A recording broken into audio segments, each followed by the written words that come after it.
أشهد أن لا إله إلا الله وحده لا شريك له وأشهد أن محمدا عبده ورسوله أما بعد فأعوذ بالله من الشيطان الرجيم بسم الله الرحمن الرحيم الحمد لله رب العالمين الرحمن الرحيم مالك يوم الدين إياك نعبد وإياك نستعين اهدنا الصراط المستقيم صراط الذين أنعمت عليهم غير المغضوب عليهم ولا الضالين. ഹദരത്ത് Saad റളിയല്ലാഹു അൻഹുവിനെ കുറിച്ചായിരുന്നു പറഞ്ഞു വന്നിരുന്നത്. അദ്ദേഹം റസൂലുള്ളാഹി സ്വല്ലല്ലാഹു അലൈഹി വസല്ലമയോടൊപ്പം ബദർ, ഉഹദ്, ഖന്ദഖ്, ഹുദൈബിയ, ഖൈബർ, ഫതഹ് മക്ക തുടങ്ങിയ എല്ലാ യുദ്ധങ്ങളിലും പങ്കെടുക്കുകയുണ്ടായി. അദ്ദേഹം റസൂൽ കരീം സല്ലല്ലാഹു അലൈഹി വസല്ലമയുടെ സഹാബാക്കളിൽ മികച്ച അമ്പെയ്ത്തുകാരനായിരുന്നു. അദ്ദേഹത്തെക്കുറിച്ച് ഒരു നിവേദനം വന്നിരിക്കുന്നു. റസൂൽ കരീം സല്ലല്ലാഹു അലൈഹി വസല്ലം ചെയ്ത യുദ്ധങ്ങളിൽ ഒരു യുദ്ധത്തിൽ ഒരവസരത്തിൽ അങ്ങയുടെ ഒപ്പം ഹദ്രത്ത് തൽഹ റളിയല്ലാഹു അൻഹുവും ഹദ്രത്ത് സാദ് റളിയല്ലാഹു അൻഹുവും മാത്രം അവശേഷിച്ച ഒരു പ്രത്യേക സന്ദർഭം ഉണ്ടാകുകയുണ്ടായി. സാദ് റളിയല്ലാഹു അൻഹു റസൂൽ കരീം സല്ലല്ലാഹു അലൈഹി വസല്ലമയോടൊപ്പം യുദ്ധം ചെയ്തതിനെ കുറിച്ച് ഇപ്രകാരം വിവരിക്കുന്നു: ഞങ്ങൾ നബി കരീം സല്ലല്ലാഹു അലൈഹി വസല്ലമയോടൊപ്പം യുദ്ധത്തിന് വേണ്ടി പുറപ്പെടുമ്പോൾ ഞങ്ങളുടെ അവസ്ഥ ഇതായിരുന്നു. ഞങ്ങൾക്ക് ഭക്ഷിക്കാനായി ഒന്നും തന്നെ ഉണ്ടാകുമായിരുന്നില്ല. വെറും മരങ്ങളുടെ ഇലകൾ മാത്രമായിരുന്നു ഉണ്ടായിരുന്നത്. ഞങ്ങൾ ഒട്ടകവും അതുപോലെ ആടുകളും കാഷ്ടിക്കുന്നത് പോലെ വളരെയധികം വരണ്ട, തീരെ ജലാംശമില്ലാത്ത മലവിസർജനമായിരുന്നു അപ്പോൾ നടത്തിയിരുന്നത്. മറ്റൊരു നിവേദനത്തിൽ വന്നിരിക്കുന്നു, അദ്ദേഹം പറയുന്നു, ആ ദിവസങ്ങളിൽ ഞങ്ങൾ ഒരു മുൾ മരമായ ബബൂലിന്റെ ഇലകൾ ആയിരുന്നു കഴിച്ചിട്ടുണ്ടായിരുന്നത്. സാദ് റളിയല്ലാഹു അൻഹു ആണ് ദൈവമാർഗത്തിൽ ആദ്യമായി ശത്രുവിനെ വധിച്ച വ്യക്തി. അതുപോലെ അദ്ദേഹം തന്നെയാണ് ദൈവമാർഗത്തിൽ ആദ്യമായി അമ്പെയ്ത വ്യക്തിയും. ഈ സംഭവം ഹസ്രത്ത് ഉബൈദ ബിൻ ഹാരിസിന്റെ നേതൃത്വത്തിലുണ്ടായ സൈനിക നീക്കത്തിലാണ് ഉണ്ടായത്.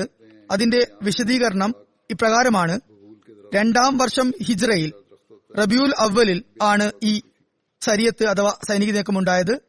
ഇതേക്കുറിച്ച് ഹസ്രത്ത് മിർസ ബഷീർ അഹമ്മദ് സാബ് സീറത്ത് ഖാത്തമുൻ നബിയീനിൽ ഇപ്രകാരം എഴുതിയിരിക്കുന്നു. ഇതേക്കുറിച്ച് ഞാൻ ഭാഗികമായോ പൂർണ്ണമായോ മുമ്പ് വിവരിച്ചതാണ്. എന്തായാലും ഇവിടെയും പറയാം. റബിയുൽ അവ്വലിന്റെ ആദ്യത്തിൽ റസൂൽ കരീം സല്ലല്ലാഹു അലൈഹി വസല്ലം തന്റെ അടുത്ത ബന്ധുവായ ഉബൈദ ബിൻ ഹാരിസ് മുത്തലിബിയുടെ നേതൃത്വത്തിൽ ഒട്ടക സവാരികളായ 60 മുഹാജിരീങ്ങളുടെ ഒരു സംഘത്തെ അയക്കുകയുണ്ടായി. ആ സൈനിക നീക്കത്തിന്റെ ഉദ്ദേശം മക്കയിലെ ഖുറൈശികളുടെ ആക്രമണത്തെ ചെറുത്തു നിൽക്കുക എന്നതായിരുന്നു. അങ്ങനെ ഉബൈദ ബിൻ ഹാരിസ് അതുപോലെ അദ്ദേഹത്തിന്റെ കൂടെയുള്ളവരും കുറച്ചു ദൂരം താണ്ടി സനിയത്തുൽ മർഅ എന്ന മക്കയുടെയും മദീനയുടെയും ഇടയിലുള്ള ഒരു സ്ഥലത്തെത്തി. മദീനയിലേക്ക് ഹിജ്റത്ത് ചെയ്തു വന്നപ്പോൾ റസൂൽ കരീം സല്ലല്ലാഹു അലൈഹി വസല്ലം അവിടെ തങ്ങുകയുണ്ടായിരുന്നു.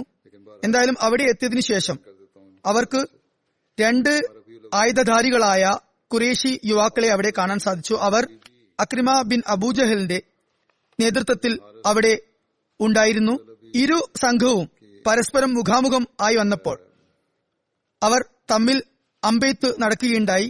എന്നാൽ മുശ്രിക്കീങ്ങളുടെ സംഘത്തിന് മുസ്ലിങ്ങളുടെ പിറകിൽ സഹായകമായിട്ടുള്ള ഇനിയും വലിയൊരു സൈന്യമുണ്ടാകാം എന്ന ഭയമുണ്ടാകുകയും അവർ അവിടെ നിന്ന് സ്ഥലം കാലിയാക്കുകയും ചെയ്തു.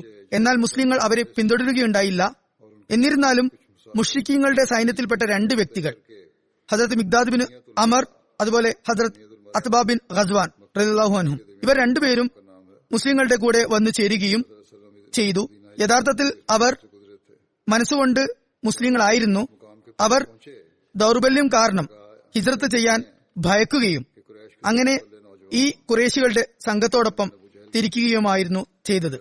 ജമാദിൽ ഊല ഹിജ്റ 2ാം വർഷം റസൂൽ കരീം സല്ലല്ലാഹു അലൈഹി വസല്ലം സഅദ് ബിൻ അബി വക്കാസിന്റെ നേതൃത്വത്തിൽ 8 മുഹാജിരിങ്ങളുടെ ഒരു സംഘത്തെ ഖുറൈശികളുടെ വിവരം അന്വേഷിച്ചു വരാനായി ഖറാർ എന്ന സ്ഥലത്തേക്ക് അയച്ചു. ഹിജാസിൽ ജഹ്ഫയുടെ അടുത്തുള്ള ഒരു പ്രദേശമാണ് ഖറാർ. അവിടെ അവർ എത്തിയതും അവിടെ ശത്രുക്കളെ ഒന്നും അവർക്ക് കാണാൻ സാധിച്ചില്ല. പിന്നീട് ഹസ്രത്ത് അബ്ദുള്ള ബിൻ ജഹഷിന്റെ നേതൃത്വത്തിലുള്ള ഒരു സൈനിക നീക്കമുണ്ടായി. അത് ജമാദിൽ ആഖർ ഹിജ്റ 2-ാം വർഷത്തിലാണ് ഉണ്ടായത്. അതിൽ ഹസ്രത്ത് സാദ് റളിയല്ലാഹുവും പങ്കെടുക്കുകയുണ്ടായി. അതിനെക്കുറിച്ച് ഞാൻ മുമ്പ് ഒരിക്കൽ പറയുകയുണ്ടായി. സീറത്ത് ഖാത്തമുൻ നബിയീനിൽ വന്ന സംഭവം വിവരിക്കുകയുണ്ടായി. അത് ഇവിടെ ഞാൻ ചുരുങ്ങിയ നിലയിൽ വിവരിക്കുന്നതാണ്. റസൂൽ കരീം സല്ലല്ലാഹു അലൈഹി വസല്ലം ഖുറൈശികളുടെ അനക്ക മടക്കങ്ങളെ കൂടുതൽ അടുത്തുനിന്ന് മനസ്സിലാക്കുന്നതിന് വേണ്ടി, അതുപോലെ അവയുടെ കാര്യങ്ങളൊക്കെ തക്ക സമയത്ത് അറിയാൻ വേണ്ടി, അതുപോലെ മദീനയെ എല്ലാ തരത്തിലുള്ള ആക്രമണങ്ങളിൽ നിന്നും സുരക്ഷിതമാക്കുന്നതിനും വേണ്ടിയും 8 മുഹാജിരീങ്ങൾ അടങ്ങുന്ന ഒരു സംഘത്തെ തയ്യാറാക്കി. യുക്തിപൂർവം ആ സംഘത്തിൽ വിവിധ ഗോത്രങ്ങളിലുള്ള ആളുകളെ ആണ് നിയമിച്ചിട്ടുണ്ടായിരുന്നത്. അങ്ങനെ ഖുറൈശികളുടെ രഹസ്യമായ ഉദ്ദേശങ്ങളെയൊക്കെ തന്നെ വളരെ എളുപ്പത്തിൽ ആ സംഘം മുഖേന അറിയാൻ വേണ്ടിയായിരുന്നു അത്. റസൂൽ കരീം സല്ലല്ലാഹു അലൈഹി വസല്ലമയുടെ പിതൃ സഹോദര പുത്രനായ ഹദ്രത്ത് അബ്ദുള്ള ബിൻ ജഹഷ് റളിയല്ലാഹു അൻഹുവിനെ ആ സംഘത്തിന്റെ തലവനായി നിശ്ചയിച്ചു. ആ സൈനിക നീക്കത്തെ അയക്കുമ്പോൾ ആ സൈനിക തലവന് പോലും എവിടേക്കാണ് തങ്ങൾ പോകുന്നത് എന്ന അറിവുണ്ടായിരുന്നില്ല. അദ്ദേഹത്തിന്റെ പക്കൽ റസൂൽ കരീം സല്ലല്ലാഹു അലൈഹി വസല്ലം ഒരു അടച്ച കത്ത് നൽകുകയും അതിൽ താങ്കൾക്കുള്ള നിർദ്ദേശമുണ്ട്, മദീനയിൽ നിന്നും 2 ദിവസം യാത്ര ചെയ്തതിനു ശേഷം ആ കത്ത് തുറന്ന് അതനുസരിച്ച് പ്രവർത്തിക്കണമെന്ന് നിർദ്ദേശം നൽകുകയും ചെയ്തു. അവസാനം 2 ദിവസത്തെ യാത്രയ്ക്ക് ശേഷം അവർ റസൂൽ കരീം സല്ലല്ലാഹു അലൈഹി വസല്ലമയുടെ കൽപ്പന പ്രകാരം ആ കത്ത് തുറന്നു നോക്കിയപ്പോൾ അതിൽ മക്കയുടെയും തായിഫിന്റെയും ഇടയിലുള്ള നഖ്ല എന്ന താഴ്വാരത്തിലേക്ക് പോകണം എന്ന നിർദ്ദേശമായിരുന്നു ഉണ്ടായിരുന്നത്. എന്നിട്ട് അവിടെ ചെന്ന് ഖുറൈശികളുടെ അവസ്ഥയെക്കുറിച്ച് അറിഞ്ഞു വരാനായിരുന്നു നിർദ്ദേശം. അതുപോലെ ആ കത്തിന് താഴെ ഇപ്രകാരവും എഴുതുകയുണ്ടായി: ഈ ദൌത്യത്തെക്കുറിച്ച് അറിഞ്ഞതിനു ശേഷം ഈ സംഘത്തിലെ ആരെങ്കിലും തിരിച്ചു വരാൻ ആഗ്രഹിക്കുകയാണെങ്കിൽ അയാളെ തിരിച്ചയക്കുക. അബ്ദുള്ള ഇക്കാര്യം അതുപോലെ ചെയ്യുകയും തന്റെ സംഘത്തിലുള്ളവരോട് പറയുകയും ചെയ്തപ്പോൾ അവർ പറഞ്ഞു, ഞങ്ങൾ വളരെ അധികം സന്തോഷത്തോടു കൂടിയാണ് ഈ സേവനത്തിനായി മുന്നോട്ട് വന്നിട്ടുള്ളത്. അതുകൊണ്ട് തന്നെ ഞങ്ങൾ ആരും തിരികെ പോവുകയില്ല. അതിനുശേഷം ഈ സംഘം നഖ്ല താഴ്വാരത്തേക്ക് പുറപ്പെട്ടു. വഴിയിൽ സാദ് ബിൻ അബി വക്കാസ് അതുപോലെ അത്ബാ ബിൻ ഖസ്വാൻ ഇവരുടെ 2 പേരുടെയും ഒട്ടകത്തെ കാണാതായി. ആ ഒട്ടകത്തെ തിരയുന്ന കാര്യത്തിന് വേണ്ടി ഇവർ പിറകിലായി. ഒരുപാട് തെരഞ്ഞെങ്കിലും ഒട്ടകത്തെ അവർക്ക് കിട്ടിയുമില്ല. അങ്ങനെ 8 പേരടങ്ങുന്ന സംഘം പിന്നീട് അത് 6 ആയി ചുരുങ്ങി. അവർ യാത്ര തുടർന്നു. ഇതേക്കുറിച്ച് ഹദരത്ത് മിർസ ബഷീർ അഹമ്മദ് സാബ് ഒരു ഓറിയന്റലിസ്റ്റായ മിസ്റ്റർ മാർഗോലിയത്തിന്റെ ഒരു ഉദ്ധരണിയും അവതരിപ്പിക്കുന്നുണ്ട്. അയാൾ തന്റെ പതിവനുസരിച്ച് മുസ്ലിങ്ങളെ സംശയത്തിൽ അകപ്പെടുത്താൻ ശ്രമിക്കുന്നുണ്ട്. അയാൾ പറയുന്നു, സാദ് ബിൻ അബി വക്കാസും അത്ബയും അറിഞ്ഞുകൊണ്ടാണ് തങ്ങളുടെ ഒട്ടകത്തെ ഉപേക്ഷിച്ചത്. അക്കാരണം പറഞ്ഞവർ ഈ സംഘത്തിൽ നിന്നും പിറകിലായത് ആണ് എന്നാണ്.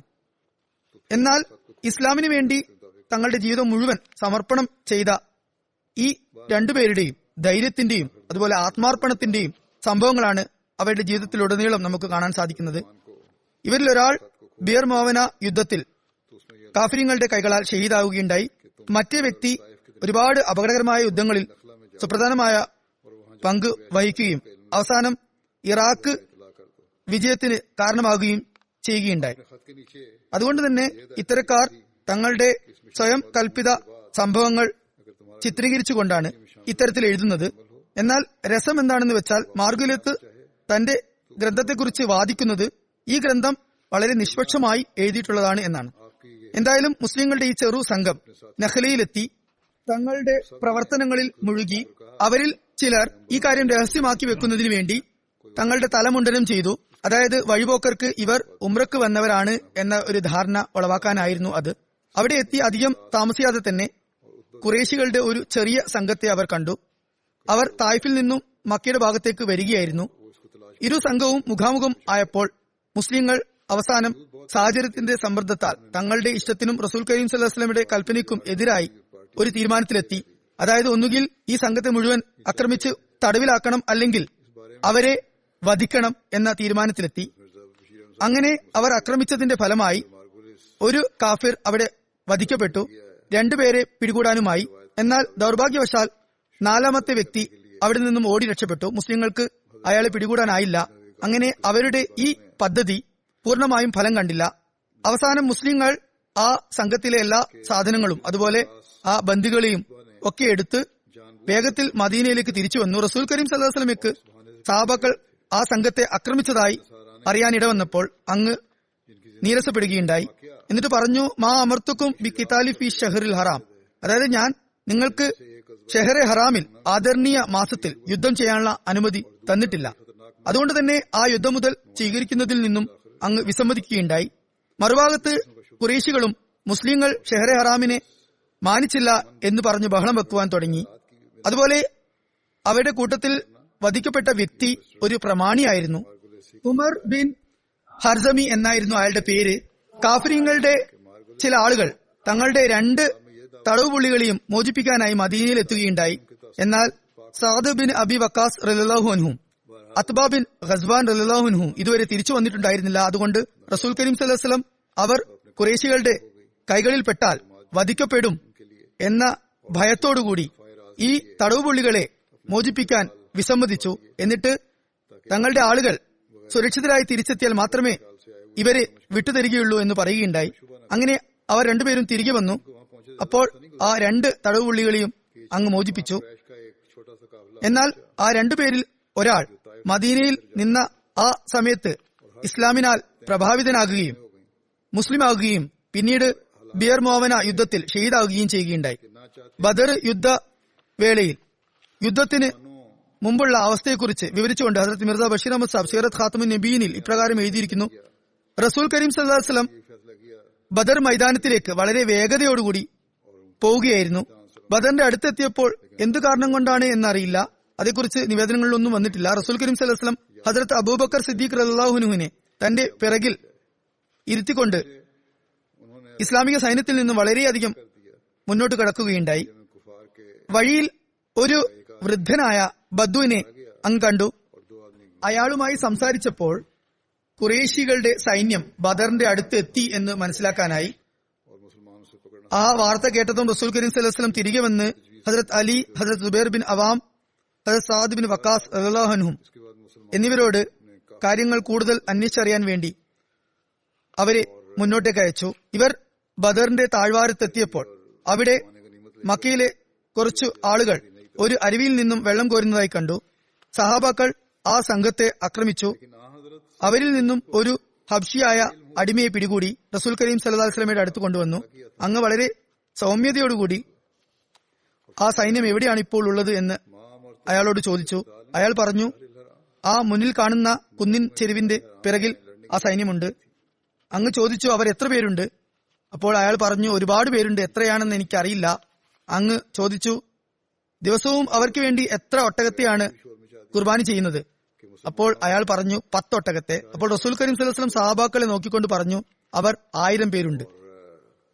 അത് തികച്ചും സത്യമായിരുന്നു. ഞാൻ വേറെ ഒരു ഭാഗവും കൂടി വിവരിക്കാം. അതും മുമ്പ് പറഞ്ഞതാണെന്ന് തോന്നുന്നു.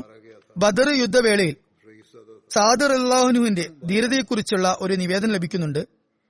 ആ അവസരത്തിൽ സഅദ് റളിയല്ലാഹു അൻഹു കാലാൾ പടയിലായിരുന്നു എങ്കിൽ കൂടി കുതിര സവാരിക്കാരനെ പോലെ വളരെ ധൈര്യപൂർവ്വം അദ്ദേഹം പോരാടുകയുണ്ടായി.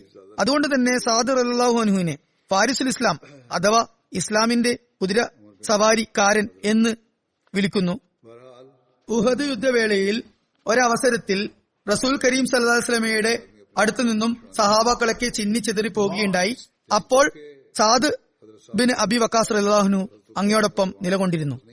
ഉഹദ് യുദ്ധവേളയിൽ സഅദ് ബിൻ അബി വക്കാസിന്റെ സഹോദരനായ അത്ബ മുശ്രിക്കീങ്ങളുടെ ഭാഗത്തു നിന്നും യുദ്ധത്തിൽ പങ്കെടുക്കുകയുണ്ടായി. അയാൾ റസൂൽ കരീം സല്ലല്ലാഹു അലൈഹി വസല്ലമയ്ക്ക് മേൽ ആക്രമണം നടത്തി. ആ സംഭവത്തെക്കുറിച്ച് ഹദ്റത്ത് ഖലീഫത്തുൽ മസീഹ് റാബി റഹ്മത്തുള്ള തന്റെ ഒരു പ്രഭാഷണത്തിൽ ഇപ്രകാരം വിവരിക്കുകയുണ്ടായി. അത്ബ എന്ന ദുർഭകൻ റസൂൽ കരീം സല്ലല്ലാഹു അലൈഹി വസല്ലമയ്ക്ക് മേൽ ഗുരുതരമായ ആക്രമണം നടത്തി അങ്ങയുടെ താഴെ നിരയിലുള്ള 2 പല്ലുകൾ ഷഹീദാക്കുകയും അങ്ങയുടെ മുഖത്ത് ഗുരുതരമായ പരിക്കേൽപ്പിക്കുകയും ചെയ്യുകയുണ്ടായി. അത്ബയുടെ സഹോദരനായ ഹദ്റത്ത് സഅദ് ബിൻ അബി വക്കാസ് റളിയല്ലാഹു അൻഹു മുസ്ലിങ്ങളുടെ ഭാഗത്തു നിന്നും പോരാടുകയായിരുന്നു. അത്ബയുടെ ഈ ചെയ്തിയെക്കുറിച്ച് അറിഞ്ഞപ്പോൾ അദ്ദേഹത്തിന് പ്രതികാര വാഞ്ചയുണ്ടാകുകയും ഞാൻ എന്റെ സഹോദരനെ വധിക്കുന്ന കാര്യത്തിൽ മറ്റ് എല്ലാ കാര്യങ്ങളെക്കാൾ കൂടുതൽ താല്പര്യം ഉള്ള വ്യക്തിയാണ് എന്ന് പറയുകയും ചെയ്യുകയുണ്ടായി. बदर की तरफ बढ़ने 2 തവണ ഇക്കാര്യത്തിനു വേണ്ടി जब आप बदर के ശത്രുനിര ഭേദിച്ചുകൊണ്ട് അദ്ദേഹം तो किसी ख्याल के മുന്നോട്ട് പോവുകയുണ്ടായി. रिवायात में नहीं है എന്നാൽ അദ്ദേഹത്തെ കാണുമ്പോഴൊക്കെ അത്ബ കുറുക്കൻ പതുങ്ങി ഓടുന്നത് പോലെ ഓടുമായിരുന്നു. 3ാമത്തെ തവണയും ഇതുപോലെ കടന്നാക്രമണം നടത്താൻ തുനിഞ്ഞപ്പോൾ റസൂൽ കരീം സല്ലല്ലാഹു അലൈഹി വസല്ലം വളരെ വാത്സല്യത്തോടുകൂടി അദ്ദേഹത്തോട് ചോദിച്ചു, അല്ലയോ ദേവദാസ, कुरैश का लश्कर നീ സ്വയം के बिल्कुल पास ജീവൻ നഷ്ടപ്പെടുത്താനാണോ ശ്രമിക്കുന്നത്? आप सल्लल्लाहु अलैहि वसल्लम ने ये റസൂൽ കരീം സല്ലല്ലാഹു അലൈഹി വസല്ലം തടഞ്ഞ കാരണത്താൽ അദ്ദേഹം പിന്നീട് അപ്രകാരം ചെയ്തില്ല. जुबैर बिन अवाम ഉഹദ് യുദ്ധവേളയിൽ റസൂൽ കരീം സല്ലല്ലാഹു അലൈഹി വസല്ലമയോടൊപ്പം വളരെ കുറച്ച് സഹാബാക്കൾ മാത്രം അവശേഷിച്ച സന്ദർഭത്തിൽ അവയുടെ കൂട്ടത്തിൽ സഅദ് ബിൻ അബി വക്കാസ് റളിയല്ലാഹു അൻഹുവും കൂടെ ഉണ്ടായിരുന്നു. ഇതിനെക്കുറിച്ച് ഹദരത്ത് സാഹിബ്സാദ മിർസ ബഷീർ അഹ്മദ് സാബ് ഇപ്രകാരം എഴുതിയിരിക്കുന്നു. इन सहाबियों ने റസൂൽ കരീം സല്ലല്ലാഹു അലൈഹി വസല്ലം സഅദ് ബിൻ അബി വക്കാസ് റളിയല്ലാഹു അൻഹുവിന് गुलाम को पकड़ लिया സ്വകരങ്ങളാൽ അമ്പ് നൽകുമായിരുന്നു. അദ്ദേഹം ആ അമ്പ് തുടരെ തുടരെ ശത്രുക്കൾക്ക് എതിരെ വർഷിക്കുമായിരുന്നു. ഒരു തവണ റസൂൽ കരീം സല്ലല്ലാഹു അലൈഹി വസല്ലം സഅദ് റളിയല്ലാഹു അൻഹുവിനോട് പറഞ്ഞു, എന്റെ മാതാപിതാക്കൾ पीछे है താങ്കൾക്കു ബലിയായിരിക്കട്ടെ, തുടർച്ചയായി അമ്പെയ്തു കൊള്ളുക. സഅദ് തന്റെ ജീവിതാവസാനം വരെ ആ വാക്കുകൾ വളരെ അഭിമാനത്തോടുകൂടി വിവരിക്കുമായിരുന്നു. ഒരു നിവേദനത്തിൽ വന്നിരിക്കുന്നു, സഅദ് ബിൻ അബി വക്കാസ് പറയുന്നു, റസൂൽ കരീം സല്ലല്ലാഹു അലൈഹി വസല്ലം ഉഹദ് യുദ്ധ ദിനത്തിൽ തന്റെ ആവനാഴിയിൽ നിന്നും അമ്പുകൾ എടുത്തുകൊണ്ട് എനിക്ക് നൽകിയിരുന്നു. എന്നിട്ട് പറയുമായിരുന്നു, അമ്പെയ്തു കൊള്ളുക, എന്റെ മാതാപിതാക്കൾ താങ്കൾക്ക് ബലിയായിരിക്കട്ടെ. ഹദ്രത്ത് അലി റളിയല്ലാഹു അൻഹു വിവരിക്കുന്നു, സഅദ് ബിൻ അബി വക്കാസ് റളിയല്ലാഹു അൻഹുവിനെ കൂടാതെ മറ്റൊരാൾക്ക് വേണ്ടിയും റസൂൽ കരീം സല്ലല്ലാഹു അലൈഹി വസല്ലം തന്റെ മാതാപിതാക്കൾ ബലിയായിരിക്കട്ടെ എന്ന ദുആ ചെയ്തിട്ടില്ല. റസൂൽ കരീം സല്ലല്ലാഹു അലൈഹി വസല്ലം സഅദ് റളിയല്ലാഹു അൻഹുവിനോട് ഉഹദ് യുദ്ധവേളയിൽ ഇപ്രകാരം പറയുകയുണ്ടായി, എന്റെ മാതാപിതാക്കൾ താങ്കൾക്ക് തെണ്ടമായിരിക്കട്ടെ, താങ്കൾ അമ്പെയ്തുകൊണ്ടേയിരിക്കുക, അല്ലയോ ശക്തനായ യുവാവേ, അമ്പെയ്തുകൊണ്ടേയിരിക്കുക. മറ്റൊരു കാര്യം കൂടി ഇവിടെ സൂചിപ്പിക്കേണ്ടതുണ്ട്. സഅദ് റളിയല്ലാഹു അൻഹുവിനെ കൂടാതെ ചരിത്രത്തിൽ നിന്നും സുബൈദ് ബിൻ അവാമിന്റെ പേരും ഇപ്രകാരം റസൂൽ കരീം സല്ലല്ലാഹു അലൈഹി വസല്ലം ഫിദാക്ക അബീ വ ഉമ്മി, അതായത് എന്റെ മാതാപിതാക്കൾ താങ്കൾക്ക് തെണ്ടമായിരിക്കട്ടെ എന്ന് പറഞ്ഞതായി ലഭിക്കുന്നുണ്ട്. ഇത് ബുഖാരിയിലുള്ള ഒരു നിവേദനമാണ്. ഉഹദ് യുദ്ധ വേളയെക്കുറിച്ച് വിവരിച്ചുകൊണ്ട് സഅദ് ബിൻ അബി വക്കാസ് റളിയല്ലാഹു അൻഹു വിവരിക്കുന്നു, ഉഹദ് ദിനത്തിൽ റസൂൽ കരീം സല്ലല്ലാഹു അലൈഹി വസല്ലം തന്റെ മാതാപിതാക്കളെ എനിക്ക് വേണ്ടി ഒരുമിച്ച് പറയുകയുണ്ടായി. मुशरिकीन की तरफ से जंग में शरीक അദ്ദേഹം പറയുകയുണ്ടായി, മുശ്രിക്കീങ്ങളിൽ വെച്ചുള്ള ഒരു വ്യക്തി ഉണ്ടായിരുന്നു. അയാൾ മുസ്ലിങ്ങളുടെ ഇടയിൽ വിദ്വേഷം പടർത്തുമായിരുന്നു. റസൂൽ കരീം സല്ലല്ലാഹു അലൈഹി വസല്ലം സഅദ് റളിയല്ലാഹുവിനോട് പറഞ്ഞു, എന്റെ മാതാപിതാക്കൾ താങ്കൾക്ക് തെണ്ടമായിരിക്കട്ടെ, അമ്പ് എയ്തുകൊണ്ടേയിരിക്കുക. സഅദ് റളിയല്ലാഹു അൻഹു വിവരിക്കുന്നു, मोहम्मद मुस्तफा മുനയില്ലാത്ത ഒരു അമ്പ് ഞാൻ मुबारक शहीद किए വർഷിക്കുകയും അത് മുഖേന ആ വ്യക്തി മരണപ്പെടുകയും അയാളുടെ വസ്ത്രം അഴിയുകയും ചെയ്തു. അപ്പോൾ ഞാൻ റസൂൽ കരീം സല്ലല്ലാഹു അലൈഹി വസല്ലം സന്തോഷത്തോടുകൂടി പുഞ്ചിരിക്കുന്നതായി കണ്ടു. മറ്റൊരു നിവേദനത്തിൽ വന്നിരിക്കുന്നു, ചരിത്ര ഗ്രന്ഥങ്ങളിൽ നിന്നും ആ മുഷ്രിക്കിന്റെ പേര് ഹബാൻ എന്നാണ് വന്നിട്ടുള്ളത്. അയാൾ ഹദ്രത്ത് ഉമ്മെ ഐമന്റെ ദേഹത്തേക്ക് അവർ പരിക്കു പറ്റിയ ആളുകൾക്ക് വെള്ളം കുടിപ്പിക്കുന്ന സമയത്ത് ഒരു അമ്പ് എയ്യുകയുണ്ടായി. എന്നിട്ട് ആ അമ്പ് കൊണ്ടപ്പോൾ ഹബാൻ ചിരിക്കുകയുണ്ടായി. റസൂൽ കരീം സല്ലല്ലാഹു അലൈഹി വസല്ലം ഹദ്രത്ത് സഅദിന് അപ്പോൾ ഒരു അമ്പ് തന്റെ ആവനാഴിയിൽ നിന്നും കൊടുത്തു. എന്നിട്ട് അദ്ദേഹം ഹബാന്റെ കഴുത്തിൽ ആ അമ്പ് എയ്യുകയുണ്ടായി. അയാൾ പിറകോട്ടേക്ക് വീഴുകയും അയാളുടെ നഗ്നത വെളിപ്പെടുകയും അത് കണ്ട് റസൂൽ കരീം സല്ലല്ലാഹു അലൈഹി വസല്ലം പുഞ്ചിരിക്കുകയും ചെയ്യുകയുണ്ടായി. സഹീ മുസ്ലിമിലെ ഈ ഹദീസിനെ കുറിച്ച് എഴുതിയെടുത്ത് ഇവിടെയുള്ള നൂർ ഫൗണ്ടേഷനിൽ നിന്ന് പ്രസിദ്ധമായ തർജുമയിൽ ഒരു നോട്ട് ചേർത്തിട്ടുണ്ട്. അത് നല്ല ഒരു നോട്ടാണ്. റസൂൽ കരീം സല്ലല്ലാഹു അലൈഹി വസല്ലമയ്ക്ക് അപ്പോൾ സന്തോഷമുണ്ടായത് അള്ളാഹുവിന്റെ ഔദാര്യത്തെക്കുറിച്ച് ഓർത്തായിരുന്നു. അതായത് ഒരു അപകടകാരിയായ ശത്രുവിനെ മുനപോലും ഇല്ലാത്ത അമ്പു മുഖേന നശിപ്പിക്കാൻ വേണ്ടി സാധിച്ചു. മറ്റൊരു നിവേദനത്തിൽ വന്നിരിക്കുന്നു, സഅദ് റളിയല്ലാഹു അൻഹു ഉഹദ് യുദ്ധ ദിവസം 1000 അമ്പുകൾ എയ്യുകയുണ്ടായി. സുലാ ഹുദൈബിയയുടെ സന്ദർഭത്തിൽ സന്ധിപത്രം തയ്യാറാക്കിയപ്പോൾ അതിൽ സാക്ഷികളായി ഒപ്പിട്ട സഹാബാക്കളിൽ സഅദ് ബിൻ അബി വക്കാസ് റളിയല്ലാഹു അൻഹും ഉൾപ്പെടുന്നു. ഫതഹ് മക്കയുടെ അവസരത്തിൽ സഅദ് ബിൻ അബി വക്കാസ് മുഹാജിരീങ്ങൾക്ക് 3 പതാക നൽകപ്പെട്ടതിൽ ഒരു പതാക നൽകപ്പെട്ട വ്യക്തിയായിരുന്നു. ഹജ്ജത്തുൽ വദായുടെ അവസരത്തിൽ സഅദ് റളിയല്ലാഹു അൻഹു രോഗിയായിരുന്നു. അതേക്കുറിച്ച് പറഞ്ഞുകൊണ്ട് സഅദ് റളിയല്ലാഹു അൻഹു വിവരിക്കുന്നു, മക്കയിൽ ഞാൻ രോഗിയായിരുന്നു, എന്റെ മരണം ആസന്നമായിരുന്നു. റസൂൽ കരീം സല്ലല്ലാഹു അലൈഹി വസല്ലം എന്നെ ശുശ്രൂഷിക്കാനായി എന്റെ അടുത്ത് വന്നു. അപ്പോൾ ഞാൻ പറഞ്ഞു, അല്ലയോ അള്ളാഹുവിന്റെ റസൂലെ, എന്റെ പക്കൽ ഒരുപാട് സ്വത്തുണ്ട്. എനിക്ക് ഒരു മകൾ മാത്രമാണ് അനന്തരാവകാശിയായി ഉള്ളത്. ഞാൻ 2/3 ഭാഗം എന്റെ ധനം സദക്ക ചെയ്തു കൊള്ളട്ടെ. റസൂൽ കരീം സല്ലല്ലാഹു അലൈഹി വസല്ലം അത് സമ്മതിച്ചില്ല. തുടർന്ന് ഞാൻ പകുതി ധനം സദക്ക ചെയ്യാൻ അനുവാദം ചോദിച്ചപ്പോൾ അതും സമ്മതിച്ചില്ല. തുടർന്ന് ഞാൻ 1/3 ഭാഗം ധനം സദക്ക ചെയ്യുന്ന കാര്യം ചോദിച്ചപ്പോൾ റസൂൽ കരീം സല്ലല്ലാഹു അലൈഹി വസല്ലം പറഞ്ഞു, ശരി, അതും ഒരുപാടാണ്. എന്നിട്ട് പറഞ്ഞു, സ്വന്തം മക്കളെ ദരിദ്രരും മറ്റുള്ളവരുടെ മുമ്പിൽ കൈനീട്ടുന്നവരുമായി ഉപേക്ഷിക്കുന്നതിനേക്കാൾ നല്ലത് അവരെ ധനികരായി ഉപേക്ഷിക്കുന്നതാണ്. താങ്കൾ ചെലവഴിക്കുന്നത് എല്ലാറ്റിനും പ്രതിഫലം ലഭിക്കുന്നതാണ്. ഏതുവരെ എന്നാൽ താങ്കൾ താങ്കളുടെ ഭാര്യയുടെ വായിൽ ഒരു ഉരുള ഇടുമ്പോൾ അതിനും പ്രതിഫലമുണ്ട്. അപ്പോൾ ഞാൻ ചോദിച്ചു, അല്ലയോ അള്ളാഹുവിന്റെ റസൂലെ, എനിക്ക് ഹിജ്റത്തിന്റെ കാര്യത്തിൽ ഞാൻ പിറകിലായി പോകും എന്ന ഭയമുണ്ട്. അപ്പോൾ റസൂൽ കരീം സല്ലല്ലാഹു അലൈഹി വസല്ലം പറഞ്ഞു, ഹിജ്റത്തിന്റെ കാര്യത്തിൽ താങ്കൾ പിറകിലായാലും താങ്കൾ ദൈവപ്രീതിക്ക് വേണ്ടി ചെയ്ത പ്രവർത്തനങ്ങളുടെ പേരിൽ താങ്കളുടെ സ്ഥാനവും പദവിയും എപ്പോഴും ഉയർന്നതായിരിക്കും. അതുപോലെ തന്നെ എനിക്ക് ശേഷവും താങ്കൾ ജീവിച്ചിരിക്കുമെന്നും താങ്കൾ മുഖേന ഒരുപാട് പേർ പ്രയോജനം പറ്റുമെന്നും ഒരുപാട് പേർക്ക് നഷ്ടമുണ്ടാകുമെന്നും ഞാൻ പ്രതീക്ഷിക്കുന്നു. മറ്റൊരു നിവേദനത്തിൽ വന്നിരിക്കുന്നു, അതിനുശേഷം റസൂൽ കരീം സല്ലല്ലാഹു അലൈഹി വസല്ലം ഇപ്രകാരം ദുആ ചെയ്യുകയുണ്ടായി, അല്ലാഹുവേ, എന്റെ സഹാബാക്കളുടെ ഹിജ്റത്ത് പൂർത്തിയാക്കണമേ, അവരെ കുതികാലുകളിൽ പിന്തിരിയുന്നവരാക്കി മാറ്റരുതേ. മറ്റൊരു നിവേദനത്തിൽ വന്നിരിക്കുന്നു, സാദ് റളിയല്ലാഹു അൻഹു വിവരിക്കുന്നു, ഞാൻ രോഗിയായിരുന്നപ്പോൾ റസൂലുള്ളാഹി സ്വല്ലല്ലാഹു അലൈഹി വസല്ലം എന്റെ അടുത്ത് വന്നു. എന്നിട്ട് ചോദിച്ചു, താങ്കൾ വസിയത്ത് ചെയ്തുവോ? അപ്പോൾ ഞാൻ പറഞ്ഞു, അതെ. എത്രയാണ് വസിയത്ത് ചെയ്തത്? അപ്പോൾ ഞാൻ പറഞ്ഞു, എന്റെ എല്ലാ ധനവും ദൈവമാർഗത്തിൽ നൽകുമെന്ന് വസിയത്ത് ചെയ്തിരിക്കുന്നു. അപ്പോൾ റസൂൽ കരീം സല്ലല്ലാഹു അലൈഹി വസല്ലം പറഞ്ഞു, താങ്കൾ താങ്കളുടെ മക്കൾക്ക് വേണ്ടി എന്താണ് ഉപേക്ഷിച്ചിട്ടുള്ളത്? ഞാൻ പറഞ്ഞു, അവർ ധനികരാണ്. അപ്പോൾ റസൂൽ കരീം സല്ലല്ലാഹു അലൈഹി വസല്ലം പറഞ്ഞു, 10 ഭാഗം വസിയത്ത് ചെയ്യുക. സാദ് പറയുന്നു, ഇതുപോലെ ഞാൻ ഏറിയും അതുപോലെ റസൂൽ കരീം സല്ലല്ലാഹു അലൈഹി വസല്ലം കുറച്ചും സദക്ക ചെയ്യുന്നതിനെ കുറിച്ച് പറഞ്ഞുകൊണ്ടേയിരുന്നു. അവസാനം റസൂൽ കരീം സല്ലല്ലാഹു അലൈഹി വസല്ലം പറഞ്ഞു, 1/3 ഭാഗം വസിയത്ത് ചെയ്യുക, അത് തന്നെ ധാരാളമാണ്. കർമ്മശാസ്ത്ര പണ്ഡിതന്മാർ 1/3 അധികമായി വസിയത്ത് ചെയ്യാൻ പാടില്ല എന്ന നിഗമനത്തിലെത്തുന്നുണ്ട്. മുസ്ലിം മൗദ് റളിയല്ലാഹു അൻഹു ഇതേക്കുറിച്ച് പറയുന്നു, ഹദീസുകളിൽ നിന്നും ഇക്കാര്യത്തെക്കുറിച്ച് മനസ്സിലാക്കാൻ സാധിക്കാം. അതായത് സ്വന്തം ചെലവുകൾ കഴിച്ച് ബാക്കിയുള്ളതൊക്കെ തന്നെ വിതരണം ചെയ്യാൻ ഇസ്ലാം കൽപ്പിക്കുന്നില്ല. റസൂൽ കരീം സല്ലല്ലാഹു അലൈഹി വസല്ലം പറയുകയുണ്ടായി, യജിഉ അഹദുക്കും ബിമാലിഹി കുല്ലിഹി യതസദ്ദഖു ബിഹി വയജ്ലിസു യതകഫിഫുൻ നാസ് ഇന്നമ സദഖത്തു അൻ സുഹ്രി ഗിന. അതായത് നിങ്ങളിൽ ചിലർ എല്ലാ ധനവും സദക്ക നൽകുകയും പിന്നീട് ജനങ്ങളുടെ മുമ്പാകെ യാചിക്കുകയും ചെയ്യുന്നു. സദക്ക എന്നത് അധിക സമ്പത്തിൽ നിന്നും കൊടുക്കേണ്ടതാണ്. അതുപോലെ പറയുന്നു, ഇൻ തസ്ഹർ വരിസതക അഗ്നിയാ ഖൈറും മിൻ അൻ തസ്ഹർ ഹും ഹാലതി യതകഫഫൂന നാസ്. അതായത് നിങ്ങൾ നിങ്ങളുടെ സന്താനങ്ങളെ ദരിദ്രരും മറ്റുള്ളവരുടെ മുമ്പാകെ കൈനീട്ടുന്നവരുമായി ഉപേക്ഷിക്കുന്നതിലും ഭേദം അവരെ ധനികരായി ഉപേക്ഷിക്കുന്നതാണ്.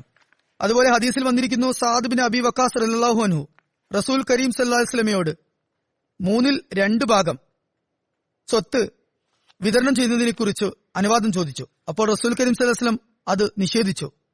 പകുതി ധനം വിതരണം ചെയ്യുന്നതിനെ കുറിച്ച് ചോദിച്ചപ്പോൾ അതും നിഷേധിച്ചു. 1/3 വിതരണം ചെയ്യുന്നതിനെ കുറിച്ച് ചോദിച്ചപ്പോൾ അതിനുള്ള അനുമതി നൽകിക്കൊണ്ട് പറഞ്ഞു, 1/3 വസിയത്ത് ചെയ്യുന്നത് തന്നെ ധാരാളമാണ്. അസ്സുൽസു വസ്സുൽസു കസീർ. ഇസ്ലാം ഒരിക്കലും തന്നെ ആവശ്യത്തിലധികമുള്ള ധനം മുഴുവനായും വിതരണം ചെയ്യാൻ കൽപ്പിക്കുന്നില്ല. അത് ഇസ്ലാമിനും സഹാബാക്കളുടെ പ്രവർത്തനങ്ങൾക്കും വിരുദ്ധമാണ്. സഹാബാക്കൾ വഫാത്തിന് ശേഷം ലക്ഷങ്ങൾ തങ്ങളുടെ അനന്തരാവകാശികൾക്കായി ഉപേക്ഷിച്ചു പോയതായി നിവേദനങ്ങളുണ്ട്. ഒരു നിവേദനത്തിൽ വന്നിരിക്കുന്നു, സാദ് ബിൻ അബി വക്കാസ് റളിയല്ലാഹു അൻഹു വിവരിക്കുന്നു, ഞാൻ മക്കയിൽ രോഗിയായിരുന്ന സന്ദർഭത്തിൽ റസൂൽ കരീം സല്ലല്ലാഹു അലൈഹി വസല്ലം എന്റെ അടുത്ത് വരികയുണ്ടായി. അങ്ങ് എന്റെ നെഞ്ചിൽ കൈവച്ചുകൊണ്ട് നിന്നു. റസൂൽ കരീം സല്ലല്ലാഹു അലൈഹി വസല്ലമയുടെ കൈയിന്റെ തണുപ്പ് എനിക്ക് എന്റെ ഹൃദയത്തിൽ അറിയുന്നുണ്ടായിരുന്നു. റസൂൽ കരീം സല്ലല്ലാഹു അലൈഹി വസല്ലം കൈവച്ചുകൊണ്ട് എന്നോട് പറഞ്ഞു, താങ്കൾക്ക് ഹൃദയത്തിനാണ് പ്രശ്നമുള്ളത്. അതുകൊണ്ട് ബനു സഖീഫിന്റെ സഹോദരനായ ഹാരിസ് ബിൻ കൽദയുടെ അടുത്ത് താങ്കൾ പോകുക. അദ്ദേഹം വൈദ്യനാണ്. അദ്ദേഹത്തോട് പറയുക, മദീനയിലുള്ള 7 അജുവ ഈത്തപ്പഴങ്ങൾ അവയുടെ കുരു സമേതം അരച്ചുകൊണ്ട് മരുന്നായി താങ്കൾക്ക് തരുവാൻ പറയുക. ഒരു നിവേദനത്തിൽ വന്നിരിക്കുന്നു, റസൂൽ കരീം സല്ലല്ലാഹു അലൈഹി വസല്ലം മക്കയിൽ ഒരു വ്യക്തിയെ പ്രത്യേകമായ നിലയിൽ സാദ് റളിയല്ലാഹു അൻഹുവിനെ ശുശ്രൂഷിക്കുന്നതിനായി നിയമിക്കുകയുണ്ടായി. സാദ് റളിയല്ലാഹു അൻഹു മക്കയിൽ വഫാത്താകുകയാണെങ്കിൽ അവിടെ കബറടക്കം ചെയ്യാതെ മദീനയിലേക്ക് കൊണ്ടുവരാൻ കൽപ്പിക്കുകയുമുണ്ടായി. മുസ്ലിം മൗദ് റളിയല്ലാഹു അൻഹു സാദ് റളിയല്ലാഹു അൻഹുവിന്റെ സംഭവത്തെ വിവരിച്ചുകൊണ്ട് പറയുന്നു, റസൂൽ കരീം സല്ലല്ലാഹു അലൈഹി വസല്ലം സ്വയം വേട്ടയാടിയിരുന്നില്ല. എന്നാൽ ഹദീസുകളിൽ നിന്നും മനസ്സിലാകുന്നത് അങ്ങ് വേട്ട നടത്തിപ്പിച്ചിരുന്നു എന്നാണ്. ഒരിക്കൽ ഒരു യുദ്ധവേളയിൽ സഅദ് ബിൻ അബി വക്കാസിനെ വിളിച്ചുകൊണ്ട് അങ്ങ് പറയുകയുണ്ടായി, ആ പോകുന്ന മാനിനെ അമ്പെയ്യുക. അദ്ദേഹം അമ്പെയ്യാൻ തുടങ്ങിയപ്പോൾ റസൂൽ കരീം സല്ലല്ലാഹു അലൈഹി വസല്ലം വളരെ സ്നേഹപൂർവ്വം തന്റെ താടി അദ്ദേഹത്തിന്റെ ചുമലിൽ വെച്ചുകൊണ്ട് ഇപ്രകാരം പറഞ്ഞു, അല്ലാഹുവേ, ഇദ്ദേഹത്തിന്റെ ഉന്നം ഒരിക്കലും പാഴാക്കരുതേ. ഇറാഖ് വിജയം സഅദ് റളിയല്ലാഹു അൻഹുവിന്റെ കരങ്ങളാലാണ് ഉണ്ടായത്. ആ സൗഭാഗ്യവും അദ്ദേഹത്തിന് ലഭിക്കുകയുണ്ടായി. ഖന്ദക്ക് യുദ്ധവേളയിൽ ഒരിക്കൽ സഹാബാക്കൾ റസൂൽ കരീം സല്ലല്ലാഹു അലൈഹി വസല്ലമയുടെ സമക്ഷത്തിൽ വന്നുകൊണ്ട് പറഞ്ഞു, കിടങ്ങിൽ ഒരു പാറയുണ്ട്, അത് പൊട്ടുന്നില്ല. റസൂൽ കരീം സല്ലല്ലാഹു അലൈഹി വസല്ലം വന്നുകൊണ്ട് 3 തവണ മഴുകൊണ്ട് വെട്ടുകയുണ്ടായി.